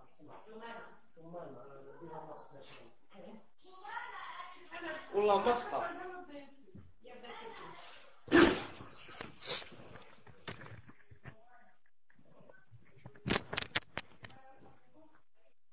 Donc j'ai ramené son prénom et je suis revenu. Non, mais il y en a qui vont s'étonner, subhanallah. Ils ne savent pas comment il s'appelle. Donc c'est une petite fille qui s'appelle Jumana. Elle s'appelle Jumana. On revient donc à notre hadith. C'est de la sunna quoi? C'est de la sunna de jeûner lundi, jeudi et les jours connus. Et c'est de la sunna aussi de faire comme le prophète sallam des fois, de jeûner 15, 20 jours, 25 jours d'affilée, ensuite d'arrêter 20, 20 jours par exemple, de ne pas jeûner. Naam. Fadal. Barakallahu fik, Cheikh. Cheikh, vous m'avez fait vraiment rire. Allahumma barak. Ça m'a rappelé Cheikh Mohamed El-Bana, Naam, qui était Allah alam à Jeddah. Ce grand savant qui était à Jeddah, qui avait je ne sais plus combien d'enfants et qui ne se rappelait plus le prénom de ses enfants. Mais un ayat, Allahumma barak, il sortait aussitôt. MashaAllah, ya Cheikh, Allah yahfadak. Wa yahfad bentak. Amin, ya Rabbil Amin. Donc on va passer, Inch'Allah, à la prochaine question. Question numéro 5, question d'une sœur qui dit Hafdakumullah, très cher Chalabi, est-ce que l'amour qu'une femme porte follement pour son mari, donc elle dit bien follement pour son mari, rentre dans le fait de l'aimer comme on aime Allah Azza wa Jal? Fadl ya Cheikh, wa jazakallahu khairan. Non, ça ne rentre pas tant que s'il y a contradiction entre les deux, c'est l'amour d'Allah subhanahu wa ta'ala que je fais devancer. Non, ça devient interdit. Cet amour porté, yani, envers le mari, follement, devient interdit si quoi? Si par exemple, Allah ta'ala me dit maintenant, c'est l'heure de la prière, il faut prier, le mari me dit non, on ne prie pas maintenant, on va rattraper le soir, et j'accepte ce que me dit mon mari. Là, ça rentre dans le shirk. Non. Allah subhanahu wa ta'ala me dit, par exemple, tel acte, quand on fait les choses intimes, tel acte est interdit. Et mon mari me dit non, même si c'est interdit, on fait cette chose. Et je le fais. Là, ça devient le shirk. Allah Ta'ala a dit cette chose est interdite, mon mari a dit on l'a fait. Et je l'ai faite. Ça rentre dans le shirk. Ça, c'est un amour des fous qu'on doit emmener à l'hôpital pour se soigner. Non. Mais si je l'aime follement, et ça reste dans le halal, voilà, si par amour son mari elle accepte les péchés de son mari, il le laisse faire, dans ce cas, bien sûr, ça devient haram cet amour, et cet amour c'est-à-dire cet amour mène au feu, que Allah Ta'ala nous préserve. Mais si j'aime ma femme follement ou bien vice versa, mais je ne transgresse pas les houdoud d'Allah subhanahu wa ta'ala, ce n'est pas grave bi'idnillahi subhanahu wa ta'ala. Tfaddal. Jazakallah khairan ya Cheikh. Nous allons passer à la question numéro 6. Question numéro 6, question d'un frère qui demande est-il possible qu'un pieux croyant, un pieux croyant, soit l'ami intime d'Allah Azza wa Jal, ou bien ceci est un privilège qui n'a été accordé qu'à Ibrahim alayhi salatu wassalam? Donc, Cheikh avait répondu à la question au cours. Tfaddal ya Cheikh. Ceci est un privilège qui n'a été accordé qu'à Ibrahim alayhi salatu wassalam. Dommage, cette personne nous a pris une question, alors que comme tu dis toi, et tout le monde sait, je suis sûr que tous ceux qui écoutent connaissent la réponse et savent que c'est une spécificité à Ibrahim et Mohammed alayhi salam. Et je l'ai dit plusieurs fois dans le cours. Je pense que la personne est venue en retard dans le cours, Allahu alam. Donc je dis, être intime d'Allah subhanahu wa ta'ala est une spécificité seulement pour Mohammed et Ibrahim alayhi salam. Aucune personne dans le monde, qu'elle atteigne ce qu'elle veuille dans la piété, ne pourra être un jour l'ami intime d'Allah subhanahu wa ta'ala. Tfaddal. C'est pour ça qu'on ne va pas compter cette question. On va dire qu'on est toujours à la 5e. Maintenant, c'est la 6e. Tfaddal. Cheikh, si vous me permettez, est-ce qu'une personne, lorsqu'elle sait ça, lorsqu'elle entend ça, est-ce qu'elle a le droit d'être triste, c'est-à-dire d'être triste dans le fait que elle ne pourra pas faire partie des amis intimes d'Allah Azza wa Jal? Est-ce qu'une personne peut être triste, c'est-à-dire est-ce que ça rentre, est-ce que c'est est-ce que c'est quelque chose qui n'est pas toléré ou sans aller cher? On ne peut pas être triste. Pourquoi? Parce qu'on accepte le décret d'Allah subhanahu wa ta'ala. C'est Allah Azza wa Jalla qui a décrété cela. Et nous, on doit l'accepter avec une poitrine ouverte. Alhamdulillah. J'accepte que Allah Ta'ala ait décidé qu'ils ne prennent pas d'amis intimes. Sauf ces deux, alayhim as-salatu salam. J'accepte avec joie. Avec joie. Alhamdulillah. Ce qu'a décrété Allah subhanahu wa ta'ala, je l'accepte. C'est comme ça qu'on doit prendre cette chose. Wallahu ta'ala a'lam. Tfaddal.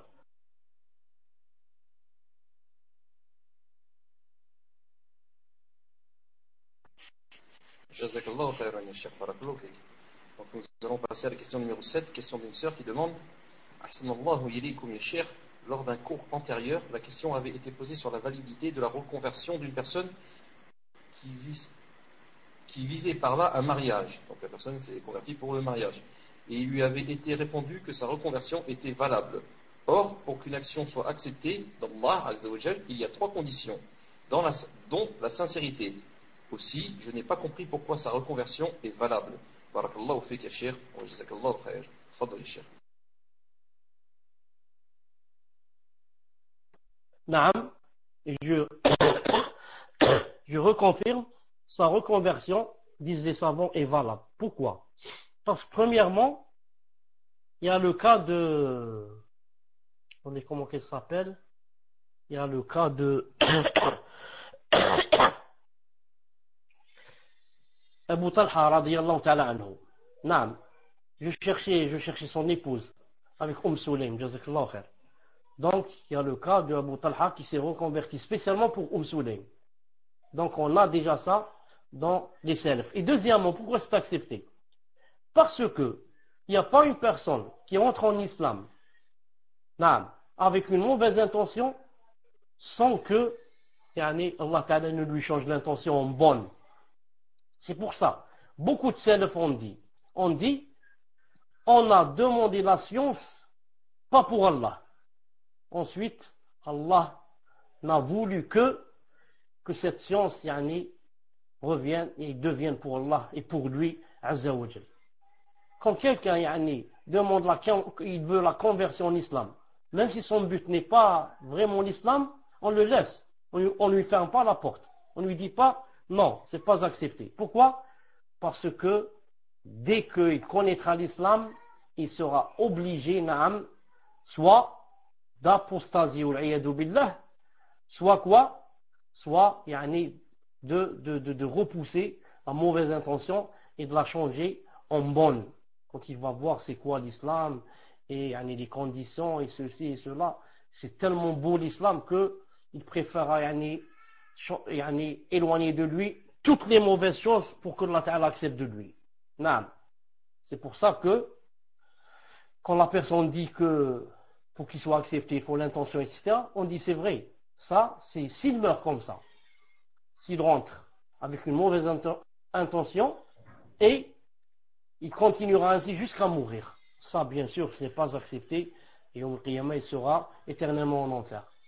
Mais on sait et on a su, et ça a été prouvé, que dès qu'une personne rentre en islam, même avec une mauvaise intention, la plupart du temps, 99%, bi'idhnillahi ta'ala, comme on dit en arabe, sayahsunu islamuha. Et son islam deviendra, masha'Allah, bi'idhnillahi ta'ala. Naam, tfadlal. Jazakallahu khairan, ya Cheikh, pour cette explication. Barakallahu fik. Donc, nous allons passer à la 8e question. Question d'un frère ou d'une sœur, je ne sais pas, vu le pseudo. Quelle est l'explication du hadith dans lequel le prophète sallallahu alayhi wa sallam a dit que l'invocation peut repousser le destin? Barakallahu fikum ya Cheikh. Tfadal ya Cheikh.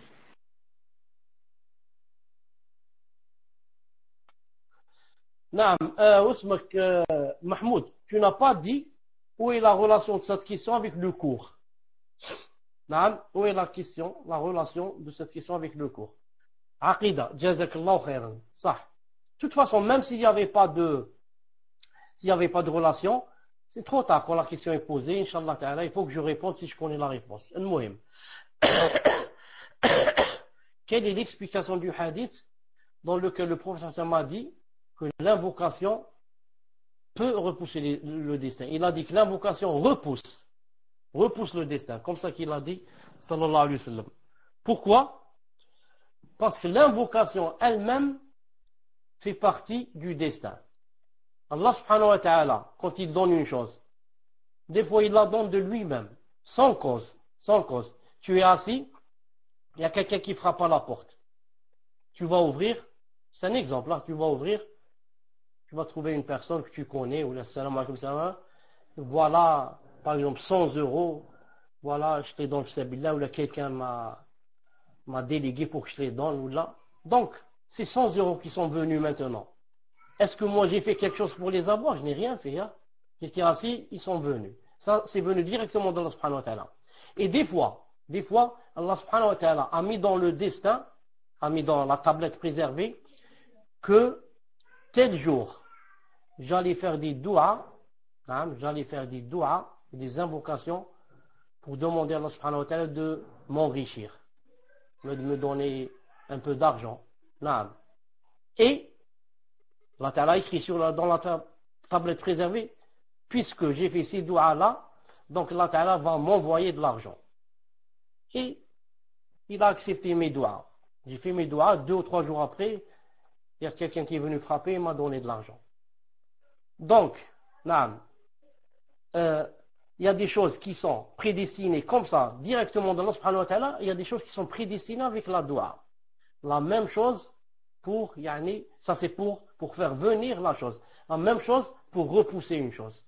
Pour repousser. Allah subhanahu wa ta'ala a écrit dans la tablette préservée que j'allais faire une doua, qu'Allah ta'ala, par exemple, j'allais faire une doua de me préserver de telle maladie. Et Allah subhanahu wa ta'ala a écrit que cette personne sera préservée de cette maladie à cause de la doua qu'elle a faite.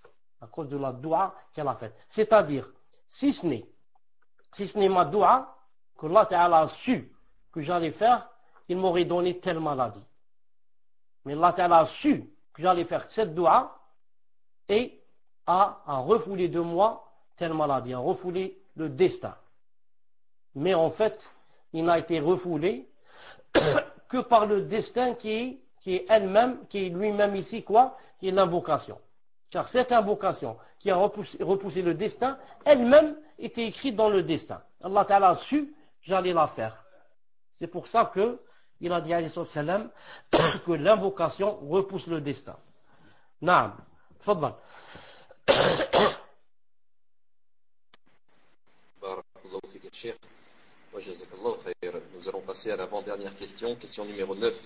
Question d'une sœur qui demande qu'Allah Azza wa Jalla vous préserve, les chers. Une seconde, je suis au téléphone, une seconde. Mahmoud, j'entends la question. Barakallahu fik, les chers. Donc nous allons passer à la 9e question. Question d'une sœur qui dit qu'Allah Azza wa Jalla vous préserve, ya Cheikh. Donc elle dit, il y a peu, j'ai dit à une personne, tu es Dieu, toi? Bien sûr, je n'attendais pas de réponse. C'était dans l'intention de vouloir dire, tu n'es pas Allah, pour dire telle et telle chose. La personne m'a tout de suite reprise et je me suis repenti. J'aurais dû lui dire autrement, mais cette parole est sortie spontanément et c'était vraiment dans l'intention de lui dire, seul Allah Azza wa Jal sait telle et telle chose. Je ne me rappelle plus du sujet. J'ai peur que ce soit une parole annulative de l'islam. Pouvez-vous m'éclaircir?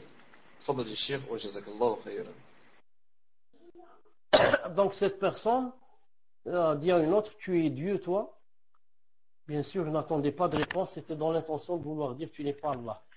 Non, j'ai compris ce qu'a voulu dire la personne. Non, j'ai compris ce qu'a voulu dire cette personne. Ensuite, elle a dit cette parole est sortie spontanément. Et c'était vraiment dans l'intention de lui dire que cela, c'est telle et telle chose. Justement, c'est ça ce qu'il fallait dire.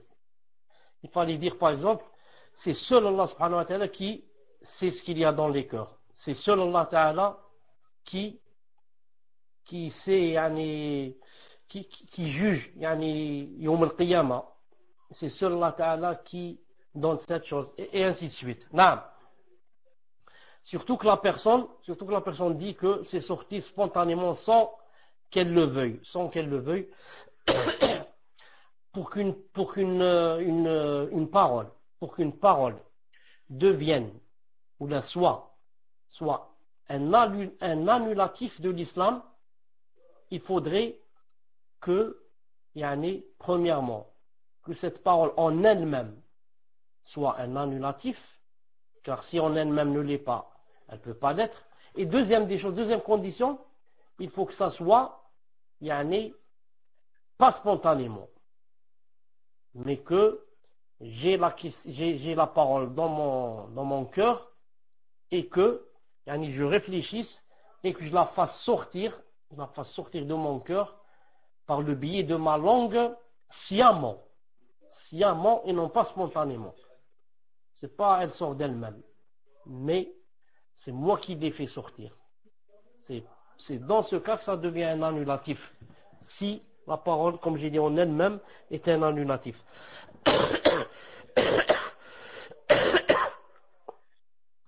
Et même déjà j'ai des doutes.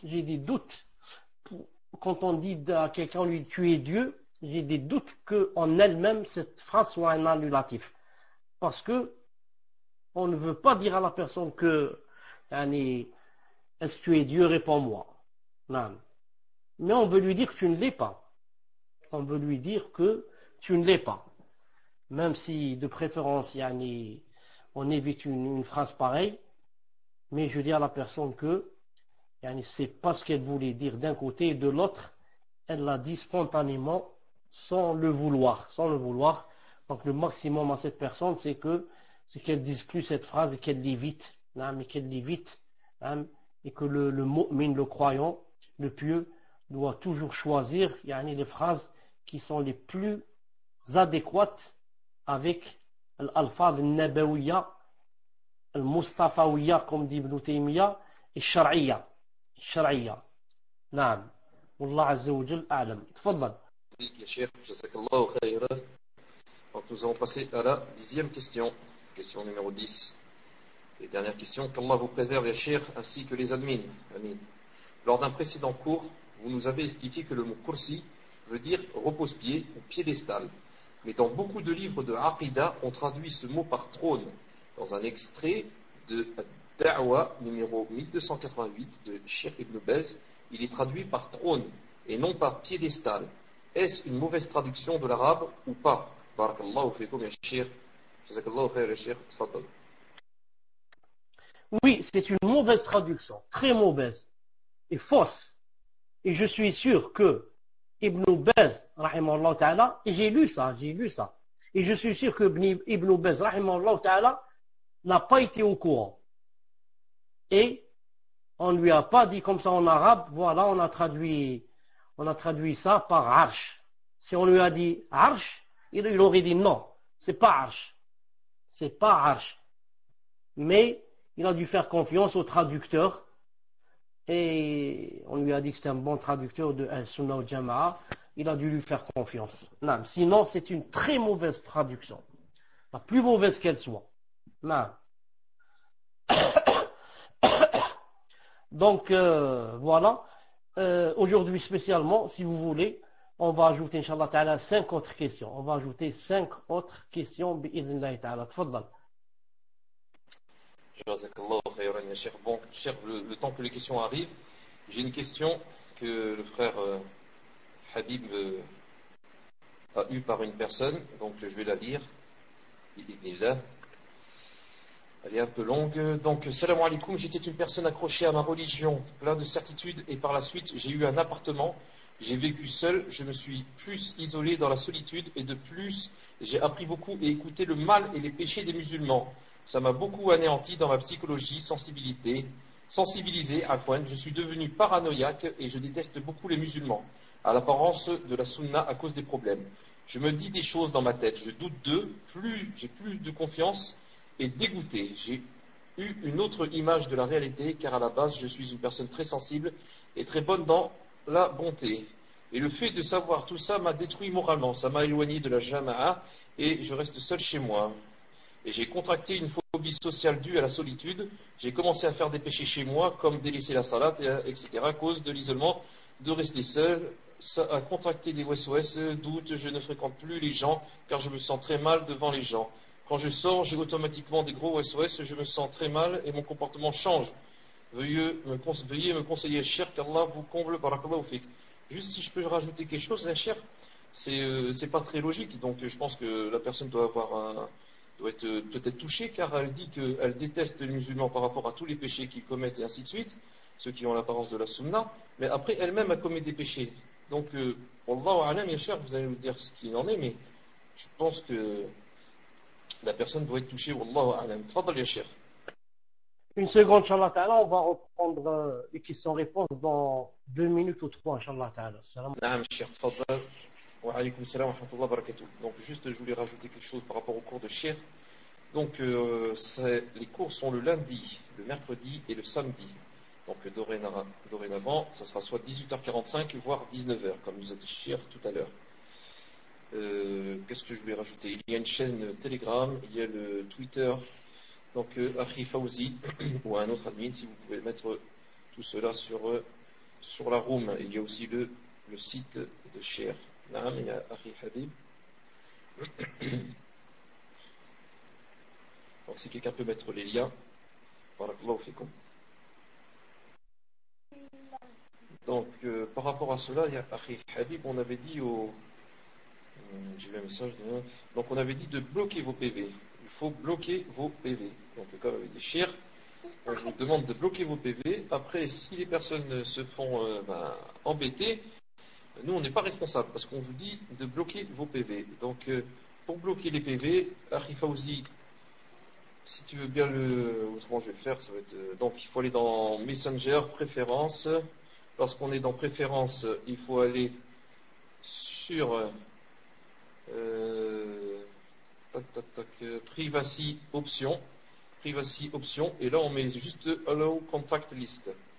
Donc pour message pour privatage, on met ce que j'ai dit juste à l'instant. Barakallahu fikum. Donc pour message pour privatage, on met ce que j'ai dit juste à l'instant. Barakallahu. Donc ya Cheikh, vous êtes prêts? Là, je relis la question. Inch'Allah, je vous relis la question.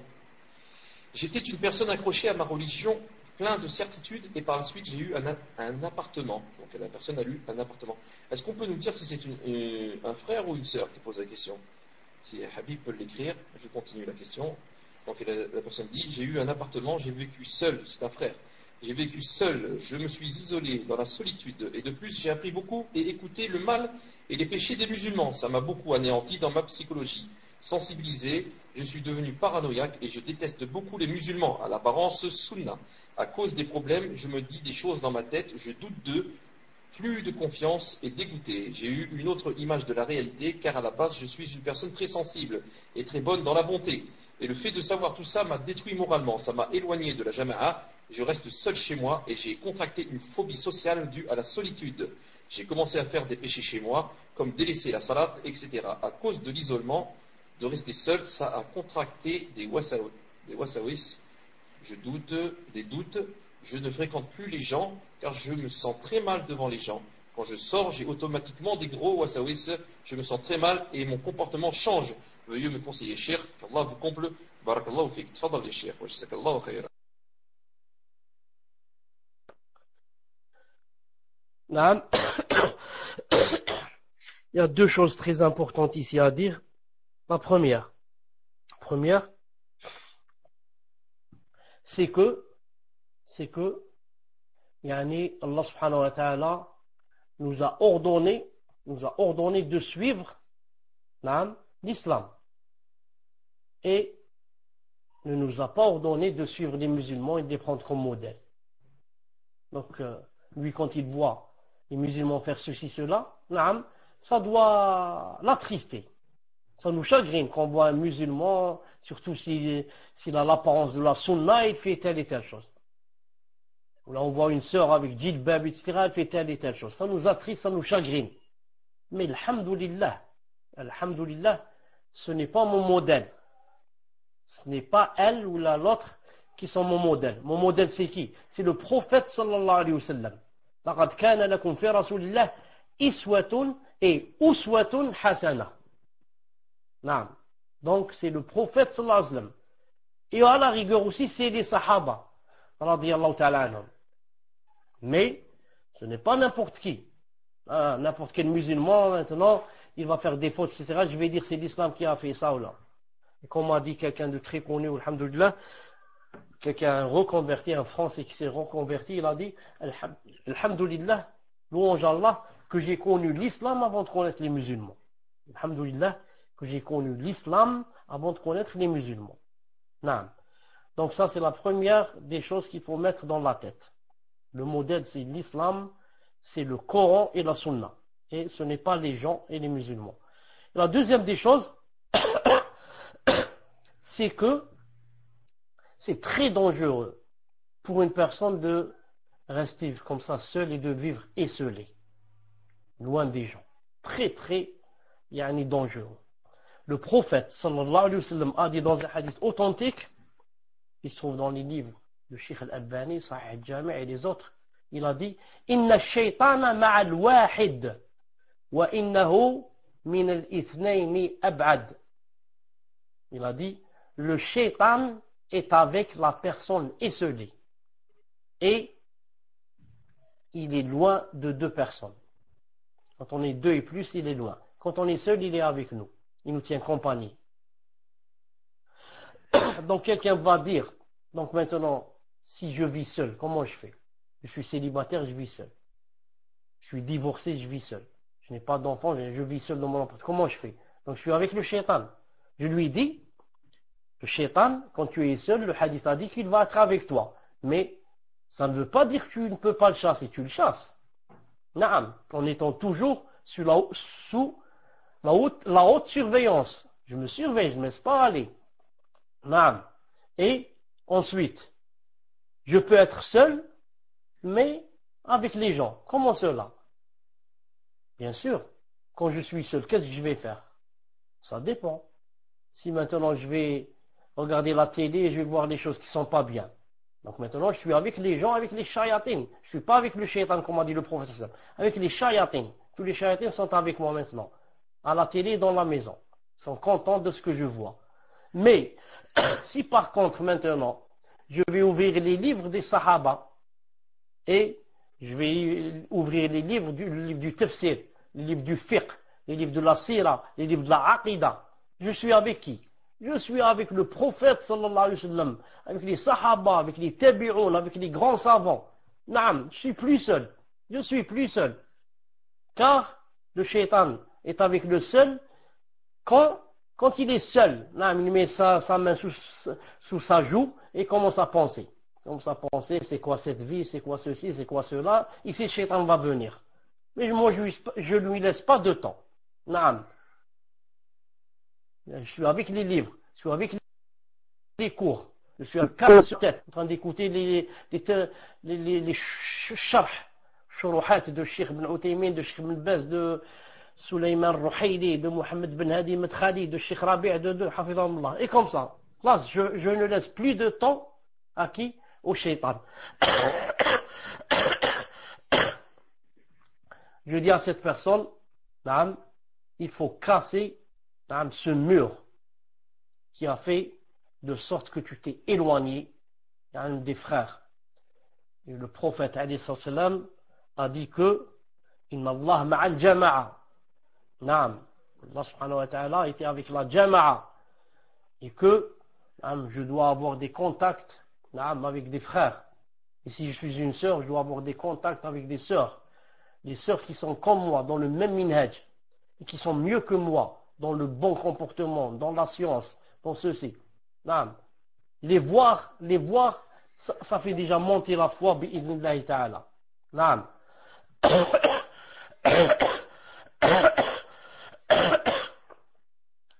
Donc, voilà en général, comment qu'on doit faire, ne pas rester seul et en même temps avoir des contacts, avec des contacts très souvent, avec les frères et les sœurs, bi'idhnillahi ta'ala.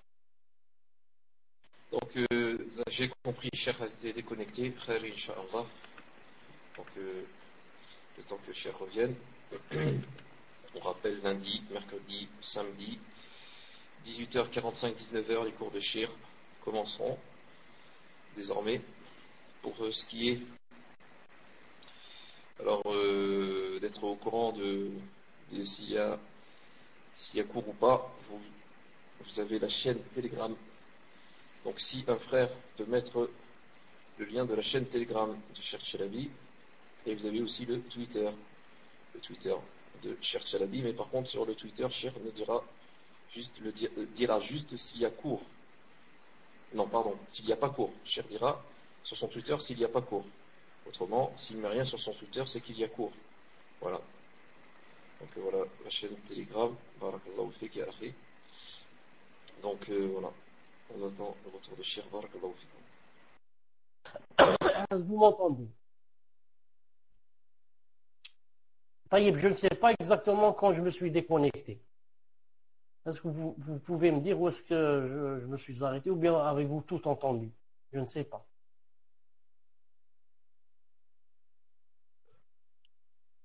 Et voilà. C'est-à-dire que la personne ne doit pas ne pas avoir de contact.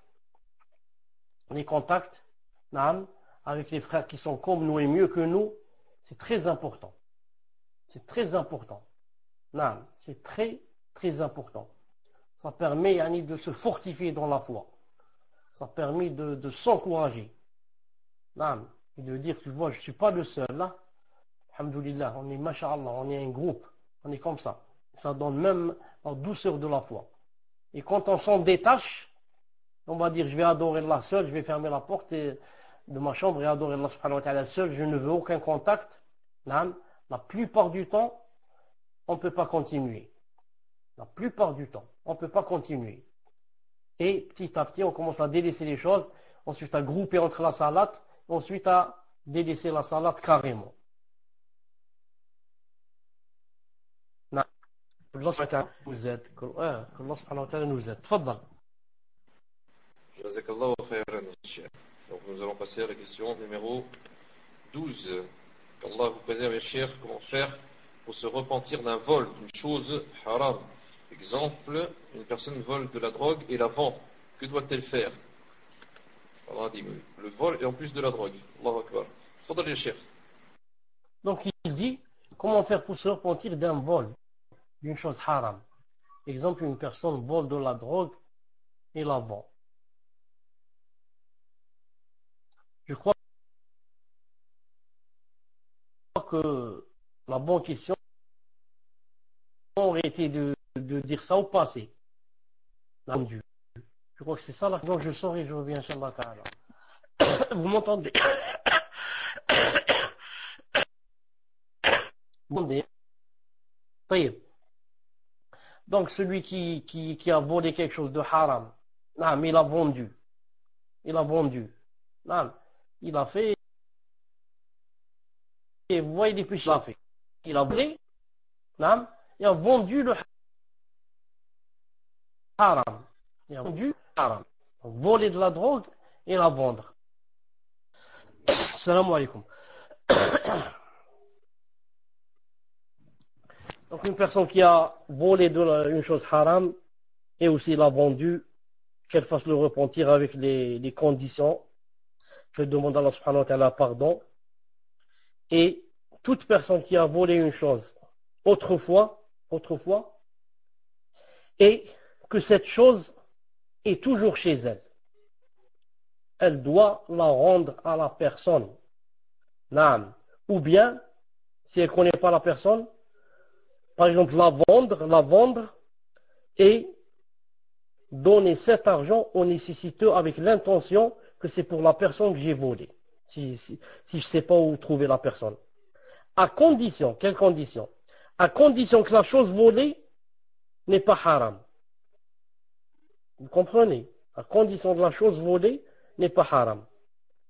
Supposons par exemple que j'ai volé de la drogue autrefois et que j'ai toujours cette drogue avec moi. Ou là qu'il en reste une grande partie par exemple. Et je viens de faire tauba maintenant. Est-ce que je vais rendre la drogue à cette personne? Je n'ai pas le droit de la lui rendre. Je m'en débarrasse en jetant cette drogue dans la mer. Et je fais tauba bi'idnillahi ta'ala. Mais si par contre, la chose que j'ai volée c'est halal, j'ai volé un téléphone, j'ai volé un ordinateur à quelqu'un, une montre, qu'est-ce que je fais? Je dois la lui rendre si je sais où trouver cette personne. Si je ne sais pas où trouver cette personne, ni je connais ses héritiers, si cette personne est morte, je ne connais personne. Donc, je vends par exemple cette montre et l'argent je le donne aux nécessiteux avec l'intention que c'est pour la personne volée. Bi'idhnillahi ta'ala. Tfaddal. Ah, oui, cher. Le Habib qui a mis un truc et ça m'avait fait rire. Donc, on va passer à la prochaine question. Question numéro 13. Une personne s'est fait voler sa voiture. Est-ce permis de faire une quête d'argent pour lui car il doit encore payer une somme pour terminer de payer cette voiture? تفضل يا شيخ وجزاك الله خيرا. Donc, Habib a dit que jeter la drogue dans la mer peut être oisif aux poissons. C'est vrai, si on va jeter des quintaux et des quintaux.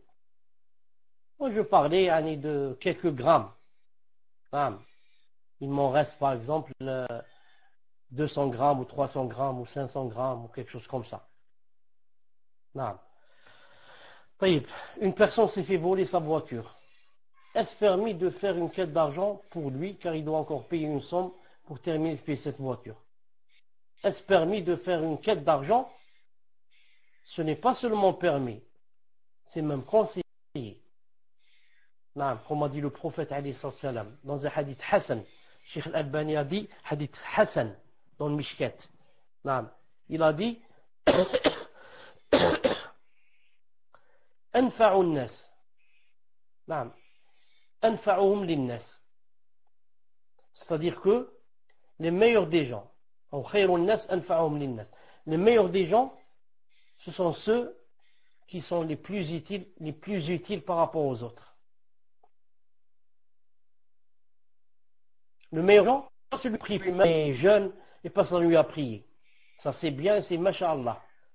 Mais c'est aussi quoi? Celui qui est utile aux autres. Ensuite il a dit alayhi salam, il a dit, tu fais rentrer le sourire dans le même hadith. Tu fais rentrer le sourire à ton frère. Ou bien il a dit, tu fais rentrer la joie dans son cœur.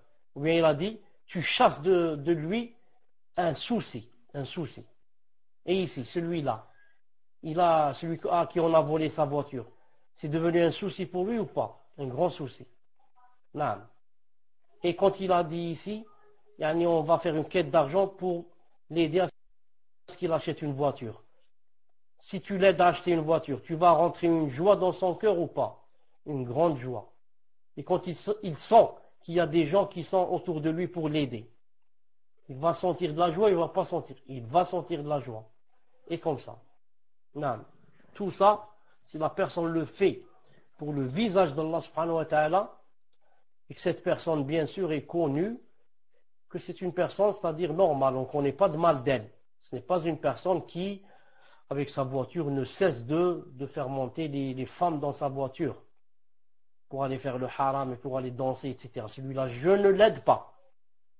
Mais c'est une personne, masha'Allah, un père de famille ou femme qui n'utilise sa voiture que normal, comme tout le monde.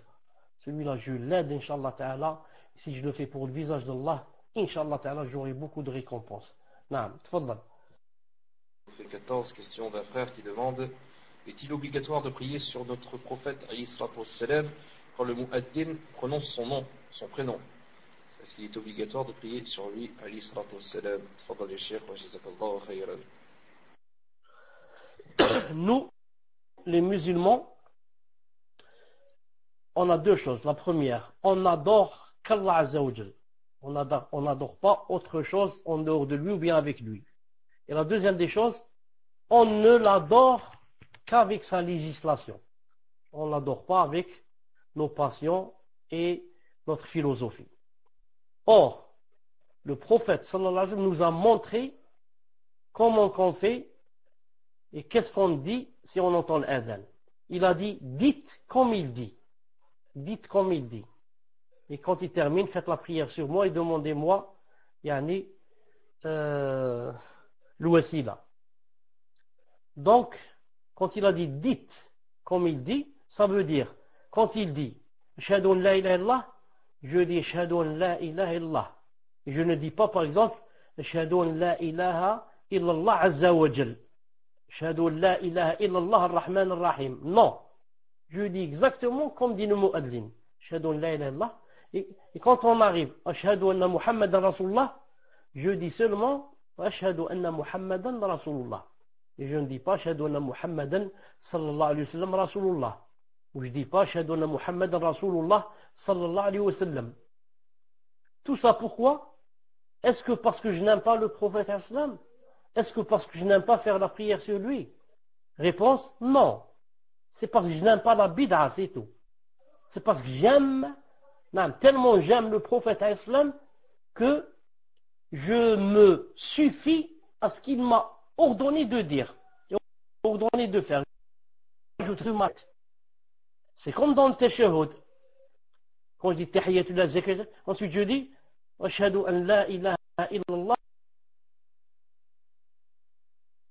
ashhadu Muhammad abdu wa rasuluhu. Je ne dis pas ashhadu anna Muhammadan sallallahu alayhi wa sallam abdu wa rasuluhu. Donc où est-ce qu'on s'est arrêté à la réponse quand je répondais? C'était quoi ce que vous m'avez entendu dire en dernier? Fadlan. Cher, en fait, vous étiez en train de répondre à la question là. Et je voulais juste vous dire, c'est que lui, il demande est-ce qu'on doit prier sur le prophète alayhi salam lorsqu'on entend le mu'adhin dire le prénom du prophète. C'est-à-dire le mu'adhin dit ashhadu anna Muhammadan Rasulullah.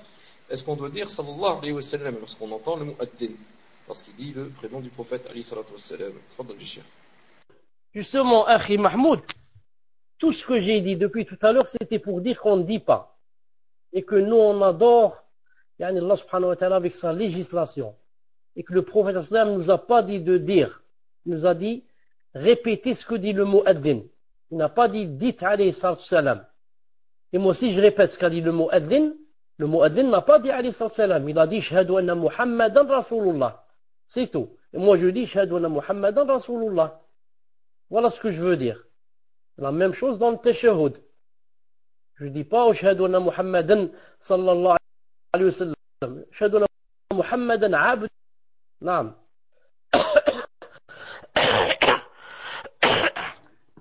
Même cette chose dans le tashahhud, on l'a dit à Abdullah ibn Abbas.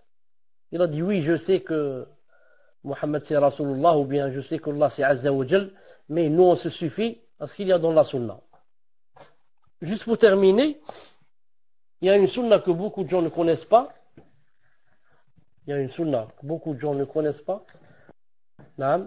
C'est que quand j'arrive dans le mu'adhin, quand il dit shahadu an la ilaha illallah, et aussi quand il dit shahadu anna Muhammadan Rasulullah, c'est permis, au lieu de répéter, au lieu de dire la même chose, c'est permis de dire wa ana. En arabe, wa ana, en français, ça veut dire et moi aussi. Et moi aussi. Voilà. Ça veut dire que quand tu entends le mu'adhin, il dit shahadu an la ilaha illallah, c'est permis que tu choisis, ou bien tu dis shahadu an la ilaha illallah, ou bien tu dis wa ana. Wa ana, ça veut dire moi aussi. Et le mieux serait quoi? Serait et la plupart du temps, on répète, on dit shahadu an la ilaha illallah, et quand il dit shahadu Muhammad Rasulullah, tu dis shahadu anna Muhammadan Rasulullah, et de temps en temps, quand il dit shahadu an la ilaha illallah, tu dis wa ana, et quand il dit shahadu anna Muhammadan Rasulullah, tu dis wa ana. Et comme ça, en même temps, tu apprends aux gens une sunna qu'ils ne connaissent pas, et en même temps, tu fais revivifier une sunna peut-être qui est morte. Naam. Tfadal pour la dernière question. Naam, jazakallahu khayran, Cheikh.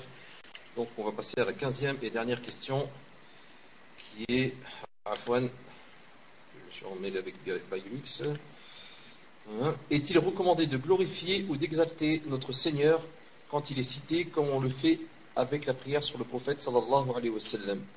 Donc, je fais un copier-coller et je vous mets ça sur Paktok. Est-il recommandé de glorifier ou d'exalter notre Seigneur quand il est cité, comme on le fait avec la prière sur le prophète islam? Je ne sais pas ce qu'il veut dire exactement. Là où il est cité Azza wa Jal,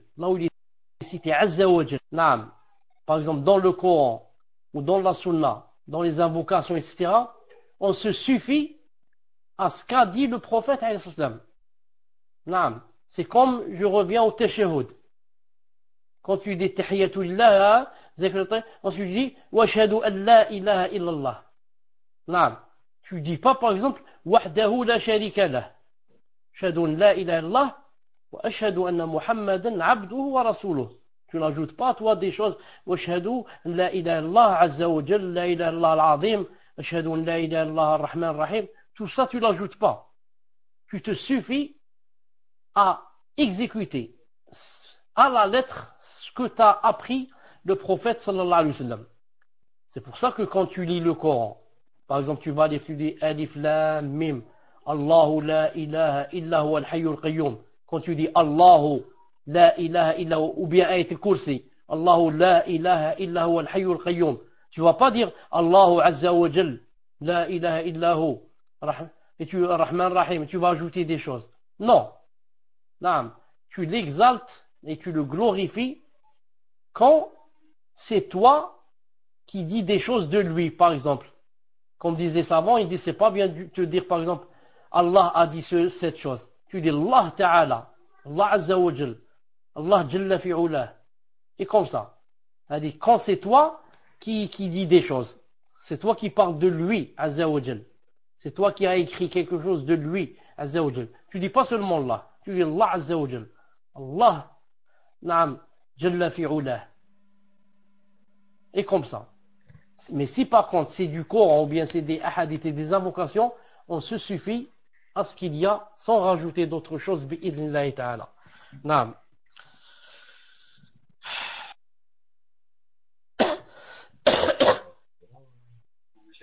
Il y a quelqu'un ici qui est mon gendre. Bonjour, mon beau-fils. Kif. Mon beau-fils. Qui vient de me dire une chose, il m'a dit que... On termine avec ça. Vous m'entendez d'abord?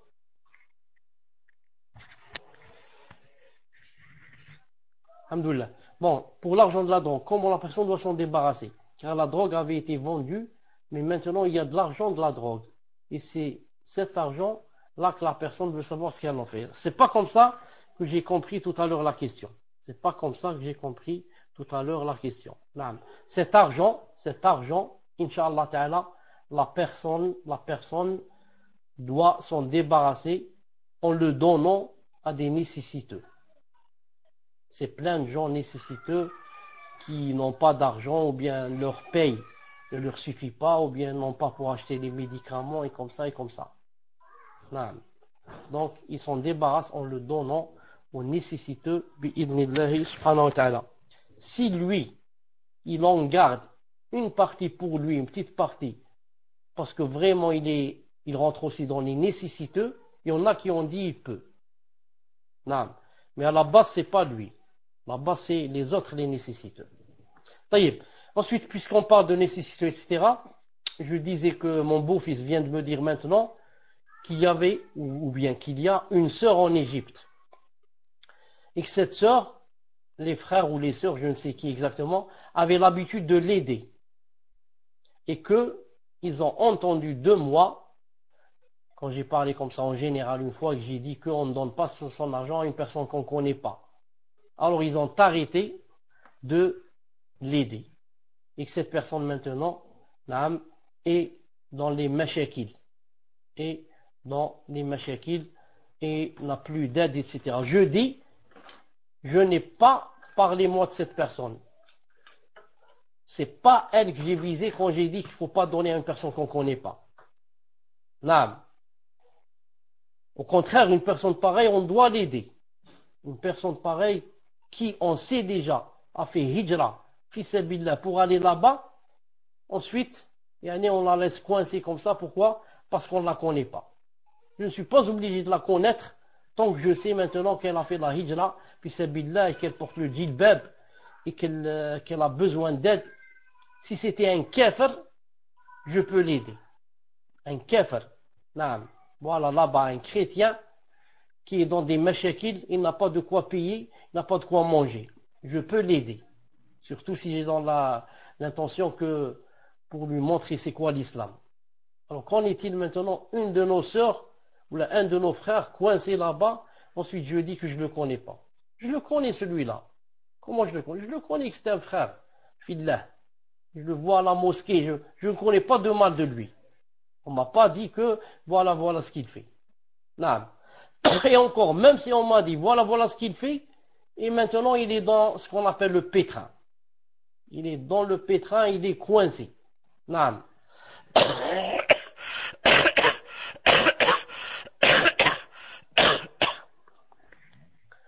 Donc, moi quand j'ai dit je n'aide pas quelqu'un, je donne pas à quelqu'un mon argent, à quelqu'un que je connais pas, c'est pour les aides qu'on appelle, c'est pour les récoltes d'argent. Quelqu'un qui veut récolter de l'argent, moi je lui donne pas, je sais pas ce qu'il va faire avec mon argent. Mais quand c'est une personne qui a l'apparence, elle est dans le besoin, elle me dit aide-moi, je l'aide. Non, je l'aide. Si maintenant, moi j'ai dit je donne pas à Baraka City, mais que je connais un pauvre qui a besoin d'argent, ou je connais des gens, eux-mêmes je les connais, ils n'ont pas d'eau, et ils ont besoin de construire un puits, je les aide. Mais je ne suis pas obligé de passer par une autre personne, je les aide directement. Voilà l'argent pour creuser le puits, bi'idhnillahi ta'ala. Non. Mais je ne voulais pas d'intermédiaire. Car l'intermédiaire, où est la preuve que mon argent, il va le faire arriver où je veux. C'est ça le problème. Et si l'intermédiaire, c'est quelqu'un de salafi, c'est quelqu'un de digne de confiance, quelqu'un qui a une tazkiya, ça, il n'y a plus de problème. Je lui donne aussi à l'intermédiaire. Mais je ne donne pas à une personne que je ne connais pas.